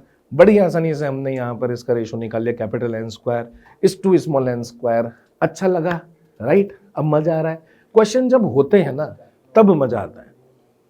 पढ़ाई करते करते कई बार ऐसे ना फैटिक सा हो जाता है, दिमाग क्या ना ऐसा बंद सा जाता है, क्या कर रहे हैं, इसका क्या यूज है क्या नहीं है, ये सब फालतू की बातें कहीं ना कहीं पर दिमाग में चलने लगती है। सर थॉट्स फालतू थोड़ी ना होते हैं। देखो ऐसा है, अगर आपने टारगेट सेट किया हुआ है और उसके टारगेट के जो भी आपने सोचा है उसकी जगह पर आप कुछ और सोच रहे हो, तो उसको टारगेट के रेफरेंस पॉइंट ऑफ व्यू से तो फालतू ही बोला जाएगा, राइट। तो हमारा टारगेट क्या है, जेईई मेंस में बहुत अच्छा रिजल्ट लेकर आना, उसी के लिए डेडिकेटेड रहना, ठीक है। हमारा जो ज्ञान है वो आपके लिए बिल्कुल फ्री ऑफ कॉस्ट यहाँ पे मिल रहा है, ठीक। उसको आप बोल सकते हैं कि संजो के रखें, उसके साथ जुड़ के रखें, आपका जो सिलेबस है उसको बहुत ही अच्छे से कवर करें, राइट। चलिए आगे बढ़ते हैं और कुछ क्वेश्चंस और देख लेते हैं। Long straight wire of radius A carries A study current I, the current is uniformly distributed across its cross section. Sir अभी अभी पढ़ा था कि एक वायर होता है, उसके पूरे क्रॉस सेक्शन एरिया के अंदर सेम करंट फ्लो हो रहा है, उसको सिलेंडर जैसे ही बोल सकते हैं। The ratio of the magnetic field A/2 और 2A, ये तो टोटली सर नोट्स का सवाल हो गया। A/2 और 2A पे अभी अभी हमने निकाल कर देखा है, उसके अंदर मैग्नेटिक फील्ड की वैल्यू कितनी आती है, 1:1। अंदर की तरफ जो फॉर्मूला होता है वो आपका mu not J cross R/2 के हिसाब से बताया, उसमें J की वैल्यू I/पाई कैपिटल R स्क्वायर डाल सकते हैं, और फिर उसके बाद बाहर की तरफ म्यू नॉट I/2 होता है। लगा लोगे, पक्का, डन, ठीक है। रिवाइज करके अच्छे से लगा लेना, ठीक। नेक्स्ट हम चलते हैं सर मैग्नेटिक मोमेंट के बारे में। हमने यहाँ पर पहले ही बातचीत कर ली है। मैग्नेटिक मोमेंट क्या होता है सर, वो कैपिटल M वेक्टर होता है। अगर हम एक लूप के बारे में बात करें तो लूप के लिए हम इसको I इंटू NA ले लेते हैं। अगर हम टॉर्क के बारे में बात करें तो इसको हम M क्रॉस B के हिसाब से बात कर लेते हैं, और इसको हम सर बिना साइन थीटा सॉल्व कर सकते हैं, लेकिन साइन थीटा लेना है ना, बिना साइन थीटा तो हमने याद कर लिया है बस, ठीक है साहब। ये जो होता है वो क्रॉस सेक्शन एरिया होता है। टॉर्क की वैल्यू कम मैक्सिमम होगी, कम मिनिमम होगी, वो सारी चीज़ें हमको कहीं ना कहीं पर पता ही है। तो ये आपका मैग्नेटिक मूवमेंट होता है ऑफ द सर्कुलर लूप, ठीक है। चलिए और देखें जरा, क्या हमारे पास मैग्नेटिक मूवमेंट के भी क्वेश्चन है, बिल्कुल। स्ट्रेट मैग्नेटिक स्ट्रिप है, उसका मैग्नेटिक मूवमेंट हमको क्या दे रखा है सर, उसका 44 एम्पियर मीटर स्क्वायर दे रखा है, ठीक है भाई साहब। If the strip is bent in a semi circular shape, it's magnetic moment क्या हो जाएगा। तो देखो ये जिस तरह के क्वेश्चन पूछ रहे हैं ये I इंटू एन इंटू ए पर बेस्ड नहीं है। क्या हमने मैग्नेटिक मोमेंट पहले ये भी देख रहा है कि अगर आपकी एक स्ट्रेट कोई स्ट्रिप होगी, जैसे कि मैग्नेटिक स्ट्रिप हुई जैसे साउथ पोल और नॉर्थ पोल वाली, तो इसके अंदर माइनस एम और प्लस एम के हिसाब से कैपिटल एम की वैल्यू एम इंटू एल हो जाती है। ये याद है आपको, ठीक है। अगर ये ऐसा कर्वेचर हो ना, कभी ऐसा कर्वेचर यहाँ पर हो माइनस एम, यहाँ पर हो प्लस एम, तो ये पूरी की पूरी लेंथ नहीं लेनी है, क्योंकि ये वेक्टर क्वांटिटी है। इन दोनों के बीच की जो दूरी है वो m इंटू ये वाला l वेक्टर ही काम में आएगा, ये पूरी की पूरी लेंथ काम में नहीं आएगी, ठीक है। इसको हम l वेक्टर बोलेंगे तो l वेक्टर काम आएगा। यही आपका कैपिटल M होता है, ये चीज हमको याद रखनी है, ठीक है भाई साहब। तो ये क्वेश्चन कैसे करने वाले हैं, straight magnetic strip has a magnetic moment, जब वो स्ट्रेट थी तब उसकी लेंथ मान लेते हैं l है, तो m इंटू एल की वैल्यू कितनी दे रखी है सर, वो 44 के बराबर दे रखी है। If the strip is bent in a semi circular shape, इसी को इस सेमी सर्कुलर शेप में बेंट किया है, तो इसकी ये तो लेंथ l है, वो लेंथ की वैल्यू सर हम पाई आर कर देंगे, r की वैल्यू कितनी हो जाएगी l अपॉन पाई। यहाँ से लेकर यहाँ तक पोल स्ट्रेंथ तो सेम रहेगी, और यहाँ से यहाँ तक ये हो जाएगी दूरी कितनी 2r हो जाएगी सर। तो यहाँ पर आपके कैपिटल M की वैल्यू कितनी होगी सर, m इंटू 2r, और r की वैल्यू हमने यहाँ पर लिख दी है कितनी, l अपॉन पाई। क्या m इंटू एल की वैल्यू मुझे पहले से 44 पता है, हाँ सर 44 इंटू 2 अपॉन पाई, इस तरीके का आंसर होना चाहिए। क्या पाई की वैल्यू को 22/7 लिखा जा सकता है, बिल्कुल लिखा जा सकता है। जैसे हम इसको 22/7 लिखेंगे बड़ी आसानी से हम इसका आंसर निकाल लेंगे, गॉट इट, डन। और देखिए और कैसे क्वेश्चन आ सकते हैं, मैग्नेटिक पोटेंशियल, ओहो सर हाँ, डाइपोल के बारे में जब बात करी थी तो हमने मैग्नेटिक पोटेंशियल के बारे में भी बात करी थी। The magnetic potential due to a magnetic dipole at a point on its axis situated at a distance of 20 centimetre from its centre is given by, ठीक है। जिस तरह से आपका पी वेक्टर होता है उसका डाइपोल क्या होता है सर, उसका डाइपोल होता है के पी बाय आर स्क्वायर, ठीक है साहब। उसी तरीके से अगर यहाँ पर एम वेक्टर होता है तो यहाँ पे के की जगह पर कितना sir, mu naught upon 4 pi, P की जगह पर कितना सर, वो capital M upon R square, yes. तो ये इस तरीके का फॉर्मूला हमारे पास मौजूद होता है। इसकी वैल्यू बेटा हमको ऐसा यूनिट में दे रखी है टेस्ला मीटर के अंदर, म्यू नॉट अपॉन 4 पाई की वैल्यू रख देंगे, आर की वैल्यू दे रखी है। क्या मैं इसमें मैग्नेटिक मोमेंट कैलकुलेट कर सकता हूँ, क्यों नहीं सर, ये कैलकुलेशन हम बड़ी आसानी से कर सकते हैं, इसमें कोई दिक्कत वाली बात नहीं है। चलिए भाई ऐसे क्वेश्चन भी हो जाएंगे। और कैसे क्वेश्चन हमारे पास हैं, अब मूविंग कॉइल गैल्वेमीटर है, उसके अंदर नंबर ऑफ टर्न्स दे रखे हैं, ईच टर्न का एरिया हमको दे रखा है, मतलब एक का एरिया है उसको ऑब्वियसली नंबर ऑफ टर्न से मल्टीप्लाई कर देंगे। Magnetic field produce by the magnet, B की वैल्यू दे रखी है, deflection in the coil is 0.05 radian यानी कि थीटा की वैल्यू दे रखी है, करंट की वैल्यू दे रखी है। तो क्या क्या दे दिया सर, एन दे दिया, ए दे दिया, मैग्नेटिक फील्ड दे दिया सर, यहाँ पर थीटा की वैल्यू दे दी, यहाँ पे करंट की वैल्यू दे दी। अरे सर ये तो धीरे धीरे ऐसा लग रहा है कि जैसे बिना साइन थीटा लगाने की कोशिश कर रहे हैं भाई, है ना, BINA थीटा, साइन थीटा को थीटा लिख सकते हैं फॉर छोटा angle, right. Is passed through it the torsional constant C की वैल्यू बताएं। आज ही रिवाइज किया है भाई साहब, आज ही रिवाइज किया है कि जो टॉर्क की वैल्यू होती है वो होती है बिना साइन थीटा में इधर लिख देंगे हम theta for the small angles, torque की वैल्यू होती है C इंटू थीटा, राइट। तो इसमें थीटा तो यूज होने वाला है भी नहीं वैसे, क्योंकि यहाँ पे मैग्नेटिक फील्ड प्रोड्यूस, राइट, ठीक है। इसमें थीटा का कोई खास यूज है नहीं, है ना, क्योंकि हमको टॉर्जनल कांस्टेंट के बारे में बात करें, टॉर्जनल कांस्टेंट के बारे में बात करेंगे तो C की वैल्यू डायरेक्टली B इंटू आई इंटू एन इंटू ए के बराबर हो जाएगी, इसमें कोई शक वाली बात नहीं, राइट। चलिए आगे बढ़ते हैं। The magnetic moments associated with the two closely wound circular coil, दो क्लोजली वाउंड सर्कुलर कॉइल हमारे पास में है, ठीक है। उनके मैग्नेटिक मोमेंट्स कंपेयर करने हैं, एक की रेडियस दे रखी है, दूसरे की रेडियस दे रखी है, तो दोनों का क्रॉस सेक्शन एरिया हमको गिवन है, R इक्वल, ठीक है। यहाँ पर मैग्नेटिक मोमेंट ही बराबर है, और मैग्नेटिक मोमेंट का फॉर्मूला क्या होता है sir, I into N into A, ठीक। और हमसे पूछा क्या है, NA IA NB IB are the number of the turns and the number of the and the current A and B, ठीक है। तो यहाँ पर हम बोल सकते हैं कि इधर की तरफ A, इधर की तरफ A, और इस A की जगह पर हम बोल देते हैं पाई RA स्क्वायर, डन, ठीक है। दूसरे का बोल देते हैं कि सर वो IB into NB into pi RB का स्क्वायर, डन, चलो ये भी डन। बड़ी आसानी से हम ये देख सकते हैं कि एक की रेडियस जो है, एक की रेडियस वो 10 है, दूसरे की 20 है। जब 20 का स्क्वायर करेंगे तो सर वो 4 टाइम्स ऑफ हम बोल सकते हैं 100 बन जाएगा। यहाँ पे तो 100 है, उधर की तरफ 400 से बन जाएगा, यानी कि वहां पर है कितना sir 4IBNB is equals to IANA। इस तरीके का एक्सप्रेशन हमको देखने को मिलेगा। तो ये यहाँ पर कहाँ पर है sir, NAIA is equals to 4NBIB। Got it? ठीक कर सकते हैं। यानी कि सर अगर मैंने फॉर्मूले याद कर लिए तो अधिकतर क्वेश्चंस तो हम यहाँ पर कर ही लेंगे, उसमें हमको दिक्कत नहीं आएगी। नेक्स्ट बढ़ते हैं। अब हम किस टॉपिक पर आ चुके हैं, इसके दूसरे पार्ट पे आ चुके हैं, जो आपका magnetic effect of current chapter है। या हम मैग्नेटिक फील्ड के बारे में बात करें, उसके साथ एसोसिएटेड है मैग्नेटिक फोर्स। तो जैसे हमने पहले मैग्नेटिक फील्ड बोला था कि मैग्नेटिक फील्ड जो है वो कौन कौन प्रोड्यूस कर सकते हैं, सब 3 लोग थे। पहला मैग्नेट, दूसरा मूविंग चार्ज, और तीसरा जो था वो था आपका करंट कैरिंग वायर, राइट। उसी तरह से मैग्नेटिक फोर्स कौन कौन एक्सपीरियंस कर सकते हैं, एक्सपीरियंस्ड बाय वही तीनों हैं, बिल्कुल वही तीनों जो प्रोड्यूस कर सकते हैं वो महसूस भी कर सकते हैं। यानी कि आप फोर्स कैलकुलेट कर सकते हो किस पे, आपके मैग्नेट के ऊपर। ठीक है भाई साहब। आप फोर्स एक्सपीरियंस करवा पाएंगे किसको, एक मूविंग चार्ज के ऊपर। ठीक है भाई साहब। और किसके ऊपर सर, करंट कैरिंग वायर पे भी फोर्स लगता है। हाँ, तो करंट कैरिंग वायर पे भी फोर्स लगता है।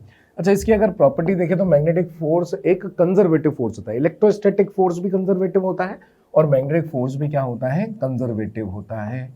इसका मतलब ये हुआ कि अगर work done in the close loop के बारे में बात करें तो 0 हो जाएगा। इसका मतलब ये हुआ कि अगर आप इसके ही द्वारा क्वेश्चन सॉल्व कर रहे हैं, ऐसा क्वेश्चन सॉल्व कर रहे हैं जिसके अंदर मैग्नेटिक फोर्स ही अवेलेबल है, तो आप बड़ी आसानी से एनर्जी कंजर्वेशन भी कर सकते हैं, है ना। तो ये सारी चीज़ें हमारी रहती हैं। हालांकि एनर्जी कंजर्वेशन पर बेस्ड क्वेश्चन मैग्नेटिज्म में कम आता है, इलेक्ट्रो में ज़्यादा आता है।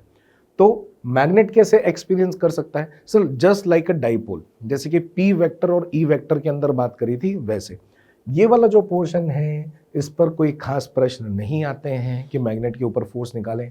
लेकिन फिर भी आपको ये पता होगा कि पी वेक्टर एक यूनिफॉर्म इलेक्ट्रिक फील्ड में बैठा हो तो उसके ऊपर फोर्स एक्सपीरियंस 0 होता है, राइट। लेकिन अगर वो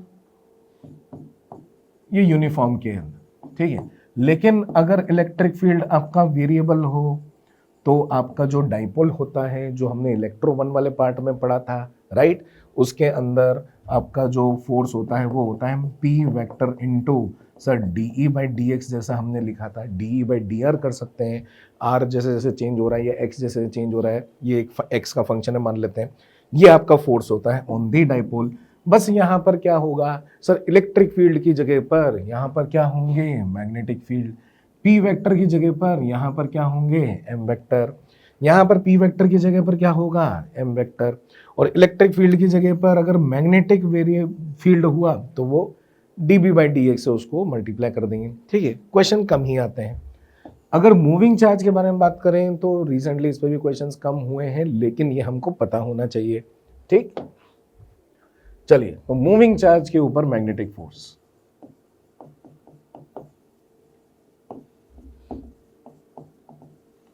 magnetic force on the moving charge. ठीक है भाई साहब, ठीक है, ये एक इंपॉर्टेंट बोला जा सकता है फॉर्मूला बेस्ड पॉइंट है, क्वेश्चंस आते हैं इससे, राइट। तो अगर एक चार्ज है जो कि आप वी वेक्टर से मूव करा रहे हो, खुद तो मैग्नेटिक फील्ड प्रोड्यूस करेगा, लेकिन खुद के मैग्नेटिक फील्ड से खुद पे फोर्स मत लगवा देना। ठीक है, ये तो वही हुई कि भाई हमने होमवर्क नहीं किया, हम खुद के थप्पड़ मार लिए, नहीं। टीचर चाहिए हमको, पेरेंट्स चाहिए, वो हमको थप्पड़ मारेंगे तो फिर हम जगेंगे। ठीक, खुद के थप्पड़ कौन मारता है। ठीक, ये चीज़ ध्यान रखना। कोई भी चार्ज है, खुद का इलेक्ट्रिक फील्ड है, खुद पे फोर्स नहीं लेना। खुद का मैग्नेटिक फील्ड है, खुद पर मैग्नेटिक फोर्स नहीं लेना। कोई एक्सटर्नल मैग्नेटिक फील्ड आएगा, ठीक है भाई साहब, कोई एक्सटर्नल मैग्नेटिक फील्ड आएगा और मान लेते हैं कि उनसे कोई थीटा एंगल ये बना रहा है, तो इसके ऊपर जो फोर्स लगता है, जो मैग्नेटिक फोर्स लगता है, वो Q into V vector cross B vector जैसा लगता है। ठीक है, V क्रॉस बी के हिसाब से बात करेंगे तो अंदर की तरफ होगा, तो सर ये फोर्स हमेशा V क्रॉस बी के प्रोपोर्शनल होगा। नहीं बेटा, यहाँ पर Q जो है वो भी साइन यहाँ पर रिप्रेजेंट करेगा। अगर Q की वैल्यू पॉजिटिव हुई तो force vector will be parallel to V cross B, right. अगर आपकी Q की वैल्यू नेगेटिव हुई तो force will be anti parallel या opposite to V cross B। ठीक है भाई साहब, ओके। सर Q की वैल्यू 0 हो गई तो मजा ही आ जाएगा। हाँ, अगर कोई न्यूट्रल चार्ज है, मतलब न्यूट्रल पॉइंट पार्टिकल है और उसके ऊपर कोई चार्ज नहीं है, तो उसके ऊपर नेट मैग्नेटिक फील्ड की वैल्यू कितनी हो जाएगी? उसके ऊपर नेट मैग्नेटिक फील्ड की वैल्यू हो जाती है 0। ठीक, तो अगर आपको कोई बोल दे कि न्यूट्रॉन के ऊपर बताओ कि न्यूट्रॉन को हम प्रोजेक्ट करेंगे किसी मैग्नेटिक फील्ड में, तो उसके ऊपर वो डिफ्लेक्ट होगा या नहीं होगा? वो नहीं होने वाला डिफ्लेक्ट, क्योंकि नेट फोर्स की वैल्यू उसके ऊपर क्या है? 0 है। सर अगर मैं कोई बोल सकते हैं चार्ज पार्टिकल मैग्नेटिक फील्ड के अंदर फेंकता हूं तो वो डिफ्लेक्ट हो सकता है? हाँ, वो डिफ्लेक्ट हो भी सकता है और नहीं भी हो सकता, क्योंकि आप किस डायरेक्शन में उसको भेज रहे हैं इससे भी मतलब है। जैसे कि वी वेक्टर और बी वेक्टर के बारे में बात करें, इसका अगर मैग्नीट्यूड चेक कर लें तो Q V B sine theta, right. तो जब थीटा की वैल्यू आपके 90 डिग्री होगी तो ये क्यू वी भी हो जाएगा। थीटा की वैल्यू अगर 0 डिग्री 180 डिग्री हुई तो इससे फोर्स की वैल्यू 0 भी हो सकती है, राइट। अच्छा ठीक, तो चार्ज पार्टिकल के ऊपर कौन कौन से फोर्स हो गए? सर उसके ऊपर इलेक्ट्रिक फोर्स भी लग सकते हैं, उसके ऊपर मैग्नेटिक फोर्स भी लग सकते हैं।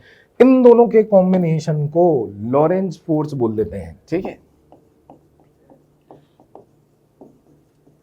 इन दोनों के कॉम्बिनेशन को लॉरेंज फोर्स बोल देते हैं, यानी कि इलेक्ट्रिक फोर्स और मैग्नेटिक फोर्स का सम लॉरेंज फोर्स कहलाता है, ठीक है। इलेक्ट्रिक फोर्स को क्या लिखेंगे? Sir Q into E vector. Magnetic force को क्या लिखेंगे? Sir Q into we cross B से दिया जाता है। क्या ये कभी 0 हो सकता है मिलकर? हाँ, ठीक है, बहुत ही स्पेशल केस है, बहुत ही ज्यादा स्पेशल केस है कि ये हमने क्या कर दिया, net force is equal to 0। जब भी आपने किसी पार्टिकल पर नेट फोर्स 0 कर दिया तो वो अनडिफ्लेक्टेड निकल जाएगा उस फील्ड से, ये बात तो तय है, क्योंकि फोर्स 0 तो एक्सेलरेशन 0, एक्सेलरेशन 0 तो वेलोसिटी कांस्टेंट, उसका डायरेक्शन भी चेंज नहीं होगा, उसका मैग्नीट्यूड भी चेंज नहीं होगा। तो वो कब हो सकता है? तो वो तब हो सकता है जब Q E vector is equals to minus of Q into we cross B, यानी कि Q से Q हम यहाँ पे कैंसिल कर देते हैं और इलेक्ट्रिक फील्ड को हम B क्रॉस V उल्टा लिख सकते हैं। अब ये बताओ कि क्या ये चार्ज पार्टिकल पे डिपेंड कर रहा है कि वो पॉजिटिव है या नेगेटिव है? नहीं सर, पॉजिटिव पॉजिटिव होगा तो भी कट जाएगा, नेगेटिव नेगेटिव होगा तो भी कट जाएगा, यानी कि it is this condition is independent of the nature of charge.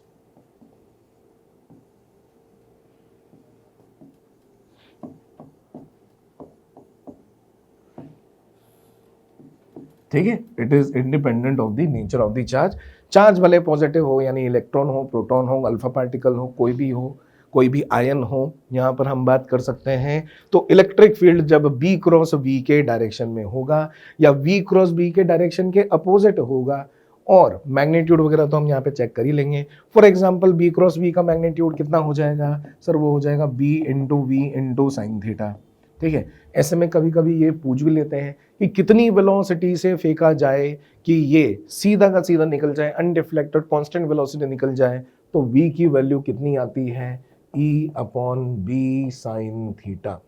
कितनी मिनिमम स्पीड यहाँ पर रिक्वायर्ड है, तो फिर हम बोल सकते हैं कि v और b के बीच में जो आपका एंगल आपको मिल रहा है उसमें साइन थीटा की वैल्यू को आप मैक्सिमम पॉइंट ऑफ व्यू से 1 कर सकते हैं। तो जब आपकी साइन थीटा की वैल्यू 1 होती है तो v की वैल्यू हो जाती है कितनी? E by B. ये पॉपुलर क्वेश्चन है, इसको velocity selector point of view से भी बोला जाता है। Velocity selector point of view मतलब कि इस वेलोसिटी से अगर ये v वेक्टर b वेक्टर जो है आपस में पहले से 90 डिग्री पर है, इस वेलोसिटी से फेंकते हैं और इलेक्ट्रिक फील्ड का जो डायरेक्शन है वो b क्रॉस v वाले डायरेक्शन में होता है, तो इसी कांस्टेंट वेलोसिटी से वो लगातार चलता चला जाएगा और वो अनडिफ्लेक्टेड ही निकल जाएगा, ठीक है। चलिए भाई, तो ये हमको पता लग गया। अगर हम एक करंट कैरिंग वायर के बारे में बात करें,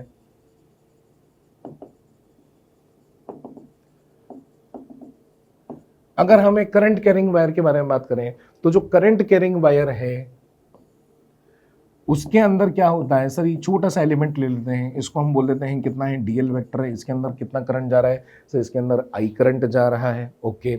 यहाँ पर कहीं पर कोई मैग्नेटिक फील्ड हो सकता है जिसमें वो प्रेजेंट हो, तो जब इस पर हमने कैलकुलेशन किया तो इसके ऊपर फोर्स कितना आया, I into D L cross B. ठीक है, ये चीज ध्यान रखनी है। ये एक छोटा सा वेक्टर, डीएल वेक्टर किस डायरेक्शन में लिया जाता है? सर डीएल वेक्टर लिया जाता है करंट के डायरेक्शन में। मैग्नेटिक फील्ड जो है, अगर हमको कोई एक्सटर्नल मैग्नेटिक फील्ड दे रखा है, उसकी वजह से इसके ऊपर फोर्स लग सकता है। और अगर हम इसको थोड़ा सा एक्सपेंड सा कर दें तो ये हो जाएगा I into D L into B into sine theta. Sir इसमें भी अगर थीटा की वैल्यू आपकी 90 डिग्री हो जाएगी तो मैक्सिमम हो जाएगा, थीटा की वैल्यू 0 डिग्री हो जाएगी तो फोर्स की वैल्यू 0 हो जाएगी। इसका मतलब कि मैग्नेटिक फील्ड और करंट एलिमेंट का डायरेक्शन अगर पैरेलल हुआ तो उसके ऊपर कोई फोर्स नहीं लगेगा, एंटी पैरेलल हुआ तो भी नहीं लगेगा। अगर परपेंडिकुलर हुआ तो सर परपेंडिकुलर हुआ तो बढ़िया फोर्स लगेगा, क्योंकि यहाँ पर जब 90 डिग्री होगा तो इसके ऊपर छोटे से एलिमेंट के ऊपर जो फोर्स लगने वाला है वो I into D L into B होगा। अगर हम इसको इंटीग्रेट कर देते हैं तो आपको टोटल फोर्स मिल जाएगा, और वो टोटल फोर्स कितना हो जाएगा, I into L into B. अगर यहाँ पर कोई एंगल होता तो ये कितना बन जाता, सर ये होता I into L. DL vector को जब इंटीग्रेट करेंगे तो कैपिटल एल वेक्टर लिख देते हैं क्रॉस बी वेक्टर, ये हो जाएगा आपका I into L into B into sine theta. ठीक है, ये आपका नेट फोर्स। ये फॉर्मूला याद कर ले, I L B sine theta. ठीक है, डायरेक्शन किधर होगा सर? डायरेक्शन ऐसे डायरेक्शन में होगा जो कि डीएल क्रॉस बी से देगा, क्योंकि करंट तो यहाँ पर मैग्नीट्यूड है तो स्केलर क्वांटिटी, यहाँ पे माइनस से मत रख देना। तो यहाँ पर जिसका जो डायरेक्शन है एनकैप डायरेक्शन जो हम बोल सकते हैं, एल क्रॉस बी वाले डायरेक्शन में होगा। यहाँ पर कोई एल वेक्टर होगा, ये डीएल, या फिर ये ऐसे होगा। अच्छा, ये अगर मुड़कर भी होगा ना, ये आपका टेढ़ा मेढ़ा वायर भी हुआ, ए से लेकर बी चलेगा, तो भी आप देख सकते हो डीएल डीएल डीएल डीएल जुड़ जुड़कर यही वाला वेक्टर आएगा। ठीक है, यानी कि अगर कोई रैंडम वायर भी हुआ, एक सेमी सर्कुलर वायर भी हुआ, तो मैं तो उन दोनों एंड्स को बस ज्वाइन करके एक वेक्टर लिख दूंगा। ठीक है सर, लिख देंगे। मैग्नेटिक फील्ड दे दो, मैग्नेटिक फील्ड दे दो। ठीक है, मैग्नेटिक फील्ड की वैल्यू लिख देंगे, आई की वैल्यू दे दो, आई की वैल्यू दे दो, थीटा की वैल्यू दे दो, ले भाई फोर्स निकाल ली। बड़ा ही आसान, ठीक है, कोई दिक्कत वाली बात नहीं है ना। तो ये आपके फोर्सेस हैं। अच्छा, अगर दो इन्फिनाइट वायर सामने रख देते हैं तो यहां पर आपके बड़ा ही पॉपुलर एग्जाम्पल है, याद भी रखना है आपको। दो इनफाइनाइट वायर्स अगर यहां पर रख देते हैं तो हम क्या करते हैं कि एक की वजह से मैग्नेटिक फील्ड प्रोड्यूस करेंगे। जैसे कि इसकी वजह से मैग्नेटिक फील्ड प्रोड्यूस वहां पर देखेंगे तो आई क्रॉस आर अंदर की तरफ, सर यहां पर अंदर अंदर अंदर अंदर मैग्नेटिक फील्ड होगा। ठीक है, कितना होगा भाई सर? वो म्यू नॉट आई 1/2 पाई, इनके बीच की जो दूरी है मान लेते हैं डी, ये ले भाई। ठीक है भाई साहब। अच्छा, यहां पर ये जो आपके छोटे छोटे आपके डी एल वेक्टर बोल सकते हैं, इधर की तरफ डी एल वेक्टर, उसके ऊपर फोर्स लगेगा। सर किधर की तरफ लगेगा? अगर ये एल क्रॉस बी देखोगे तो वो किधर लगा है? इधर की तरफ, यानी कि अट्रैक्टिव फोर्स।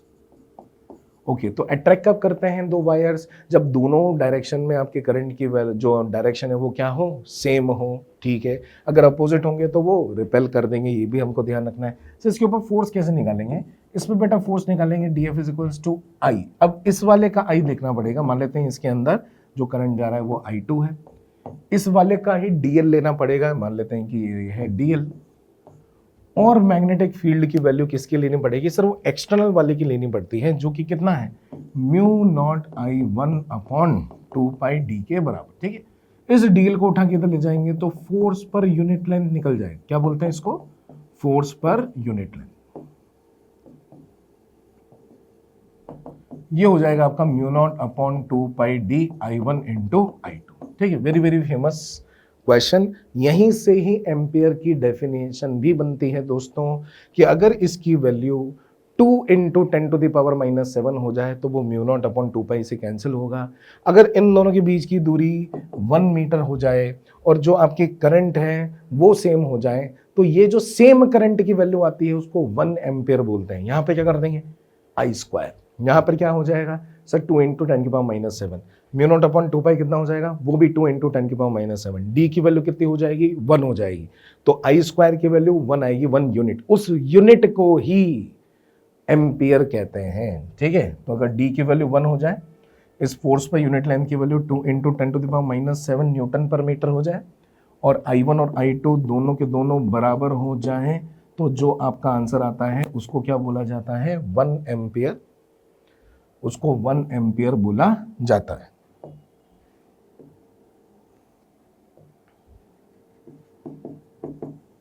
ठीक है भाई साहब, ये भी चीज हम संभाल लेंगे।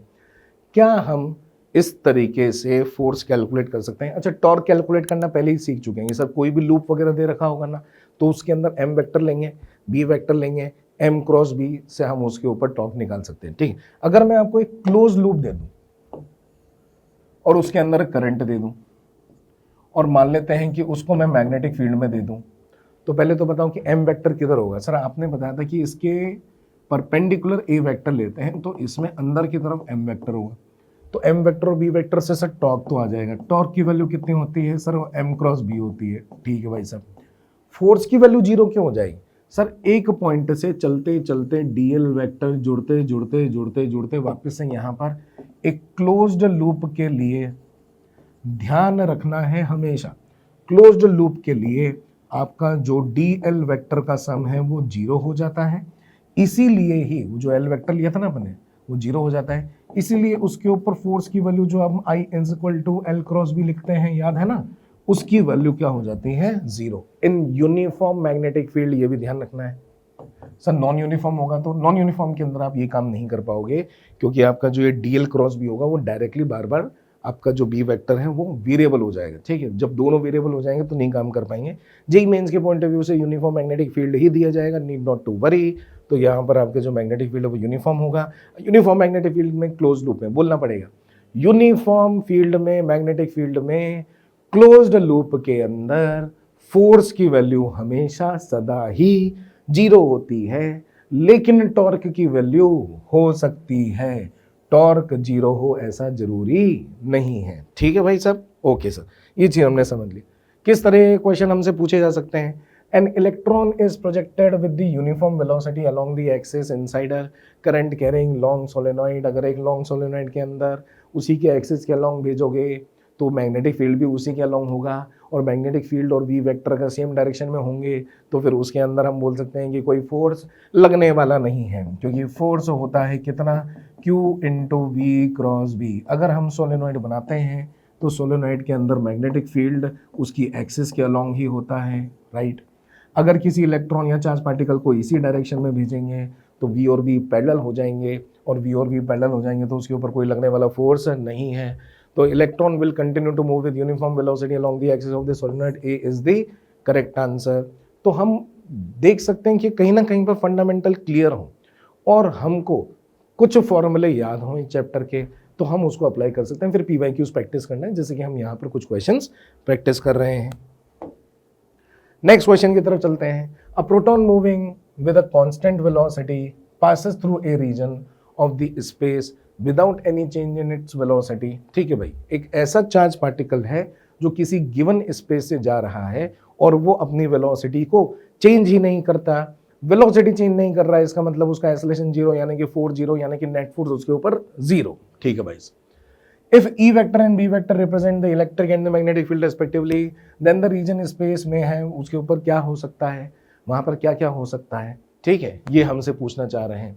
तो proton moving with constant velocity, जैसे वेलोसिटी बोल देंगे ना तो आपका डायरेक्शन चेंज होना चाहिए, ना ही उसमें मैग्नीट्यूड होना चाहिए। ठीक, चलिए कौन कौन सी पॉसिबिलिटी हो सकती है? क्या ऐसा हो सकता है कि दोनों के दोनों ही इलेक्ट्रिक फील्ड और मैग्नेटिक फील्ड 0 हो? बिल्कुल, तो फिर तो कोई फोर्स लगना है ही नहीं। क्या ऐसा हो सकता है कि इलेक्ट्रिक फील्ड तो 0 हो पर मैग्नेटिक फील्ड प्रेजेंट हो? हाँ सर, अभी अभी हमने देखा था कि मैग्नेटिक फील्ड वेक्टर और वी वेक्टर अगर सेम डायरेक्शन में हो गए तो फिर हम बोल सकते हैं पक्की बात है कि उसके ऊपर ये पॉसिबिलिटी है कि उसकी वेलोसिटी चेंज ना हो। ठीक है, ये भी पॉसिबिलिटी है, तो ये भी पॉसिबिलिटी है, ये भी पॉसिबिलिटी है। इलेक्ट्रिक फील्ड तो नॉन जीरो है पर मैग्नेटिक फील्ड 0 है। देखो मैग्नेटिक फील्ड 0 होते ही आपका Q इंटू ई वेक्टर और जो Q into we cross B है उसमें होगा क्या? ये Q into we cross B वाला तो हो जाएगा नेट फोर्स आपका 0। ये QE 0 नहीं हो पाएगा, ये QE 0 नहीं हो पाएगा। अगर ये आपका नॉन जीरो है तब तो सर फोर्स की वैल्यू आपकी 0 नहीं हो पाएगी, फिर तो कोई ना कोई एक्सेलरेशन होगा, वेलोसिटी में चेंज होगा, तो ये वाली चीज़ पॉसिबल नहीं है। क्या ऐसा हो सकता है कि इलेक्ट्रिक फील्ड भी नॉन जीरो हो और मैग्नेटिक फील्ड नॉन जीरो हो, यानी कि ये वाला फोर्स और ये वाला फोर्स जो लॉरेंस फोर्स है मिलकर जीरो हो सकता है? सर हाँ, अभी अभी हमने बात करी थी कि ई वेक्टर का डायरेक्शन अगर वी क्रॉस वी के अपोजिट डायरेक्शन में होता है तो ऐसा पॉसिबल है, यानी कि fourth point is also possible, यानी कि 1 2 4। क्या हमारे पास कुछ ऑप्शन ऐसे मौजूद हैं? 1 2 3 नहीं, 1 2 4 नहीं, 1 2 4, ये लो भैया, डन डन। ठीक है, यहाँ पे चीजें हमको काफी ज्यादा समझ में आने लगी हैं। आई होप सो आपको अच्छा लग रहा हो, मजा आ रहा होगा। नेक्स्ट आते हैं, a charge particle moving in the magnetic field B has the components of the velocity along B as well as perpendicular to B. The path of the charge particle will be.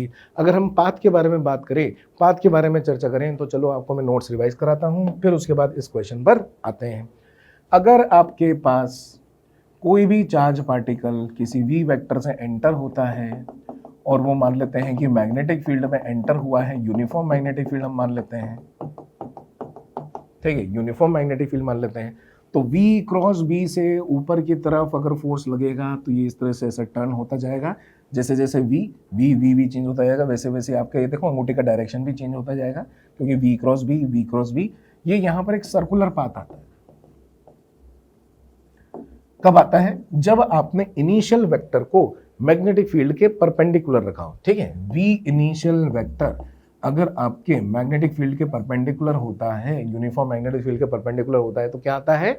Circular path आता है। इसका radius भी calculate करने को आता है, वो radius की वैल्यू आप लिख लें mu लिख सकते हैं कि भाई इनिशियल वेलोसिटी को u बोल देते हैं, mu/qb, ठीक है। इसका रेडियस का भी कैलकुलेशन होता है। कैसे आता है? वो जो सेंट्रीपिटल फोर्स होता है उसको जो हम q into we into B लिखेंगे या u इंटू बी लिखेंगे, उसी को ही mv²/r लिखकर हम r की वैल्यू को यहाँ पर कैलकुलेट कर सकते हैं। ठीक है भाई साहब, सर मैंने ये चीज़ सीख ली है कि अगर कोई चार्ज पार्टिकल आपकी मैग्नेटिक फील्ड में परपेंडिकुलरली आपका एंटर करता है तो वो circular motion, uniform circular motion करता है, ठीक है, वो यूनिफॉर्म सर्कुलर मोशन करता है। ठीक है भाई साहब, लेकिन अगर वो टेढ़ा एंटर होता है, मान लेते हैं कि मैग्नेटिक फील्ड का डायरेक्शन तो इधर है, ठीक है, इधर की तरफ आपका u वेक्टर है, इधर कोई एंगल थीटा है, इसके पास एक ऐसा डायरेक्शन है कि एक कंपोनेंट u cos थीटा वाला वो मैग्नेटिक फील्ड के डायरेक्शन में है। सर इस वाले वेक्टर का तो कुछ भी नहीं होगा, क्योंकि ये वो वेलोसिटी है जो कि b वेक्टर के पैरेलल है, और b वेक्टर के जो पैरेलल वेलोसिटी होगी वो v क्रॉस b के पॉइंट ऑफ व्यू से उस डायरेक्शन में तो फोर्स नहीं लगेगा। हाँ, लेकिन यहाँ पर जो ये u sin थीटा है वो तो परपेंडिकुलर है b वेक्टर के, तो u sin थीटा वाला जो वेक्टर है, अगर मैं उस वेक्टर को b वेक्टर से क्रॉस लेता हूं तो अंदर की तरफ एक फोर्स लगता है, ठीक, तो अंदर की तरफ एक फोर्स लगता है। मान लेते हैं कि पॉजिटिव चार्ज अगर ये इधर की तरफ आ रहा था, ठीक है, ये इस तरह से आ रहा था और मैग्नेटिक फील्ड इधर है, तो ये क्या होगा कि अब ये अंदर की तरफ जाने की कोशिश करे इस तरह से, ठीक है, और फिर आगे भी क्यों जाएगा? सर वो आगे तो इसलिए जाएगा क्योंकि ये वाला कंपोनेंट चेंज होने वाला नहीं है। तो ये जो पाथ आता है ना, ये इस तरह से जलेबी वाला पाथ जो आता है, इसको हेलिकल पाथ कहते हैं, ठीक है, इस पाथ को क्या बोलते हैं? Helical path. और इसी पर ही बेस्ड क्वेश्चन हमने यहां पर आपके सामने लिया था, ठीक है, इससे पहले ये रहा, ठीक। Charge particle moving in a magnetic field has the components of the velocity along the B B है as well as the perpendicular है। तो बताइए path of the charge particle क्या होगा? सर ये केवल सर्कुलर पाथ नहीं होगा, सर ये होगा जलेबी वाला पाथ, यानी कि हेलिकल पाथ, ठीक। Helical path with the axis perpendicular to the direction of the magnetic field. क्या आपकी जो एक्सिस है वो आपके मैग्नेटिक फील्ड के परपेंडिकुलर थी? नहीं सर, एक्सिस मतलब जैसे ये ऐसे जा रहा है तो वो एक्सिस के अलोंग ही जा रहा है, ठीक। Helical path with the axis along the magnetic field B, yes, तो B answer is the correct answer. चलिए आगे बढ़ते हैं, ठीक है। नेक्स्ट क्वेश्चन देखें, two particle section by having the equal charges are being isolated through the same potential difference. अगर उनको सेम पोटेंशियल डिफरेंस से आइसोलेट करेंगे तो हम बोल सकते हैं कि उनकी जो काइनेटिक एनर्जी है Q इंटू डेल्टा V वो भी क्या हो जाएगी? सेम हो जाएगी, क्योंकि चार्ज पार्टिकल्स भी क्या है? सेम है। Thereafter they enter the normally enter region of the uniform magnetic field में एंटर करते हैं तो वो सर्कुलर पाथ बताते हैं, और उनकी रेडियस कितनी हो जाती है? उनकी रेडियस हो जाती है R1 और R2। तो बताइए उनके मास रेशो क्या है, बड़ी आसानी से हम निकाल सकते हैं। क्यों? जैसे R1 की वैल्यू कितनी हो जाएगी सर, वो mu/qv हो जाएगी। mu का मतलब क्या हो गया सर, वो मोमेंटम हो गया। मोमेंटम को क्या लिख सकते हैं, √2m इंटू काइनेटिक एनर्जी, पर काइनेटिक एनर्जी तो दोनों की सेम चल रही है, तो इसमें R1 है तो इसमें m1 कर देंगे। q भी दोनों का सेम है। R2 के बारे में बात करें तो सर R2 भी इस तरह का हो जाएगा, √2m2 kinetic energy upon qv, दोनों तरफ स्क्वायर करके m1 और m2 का रेशो निकाल लेंगे, तो ये हो जाएगा आपका R1 square upon R2 square. ठीक है, अंडर रूट हटाकर हम यहाँ पर वैल्यू निकाल पाएंगे, not a very big deal. आगे बढ़ते हैं और हम यहाँ पर देखते हैं कि ये क्या है।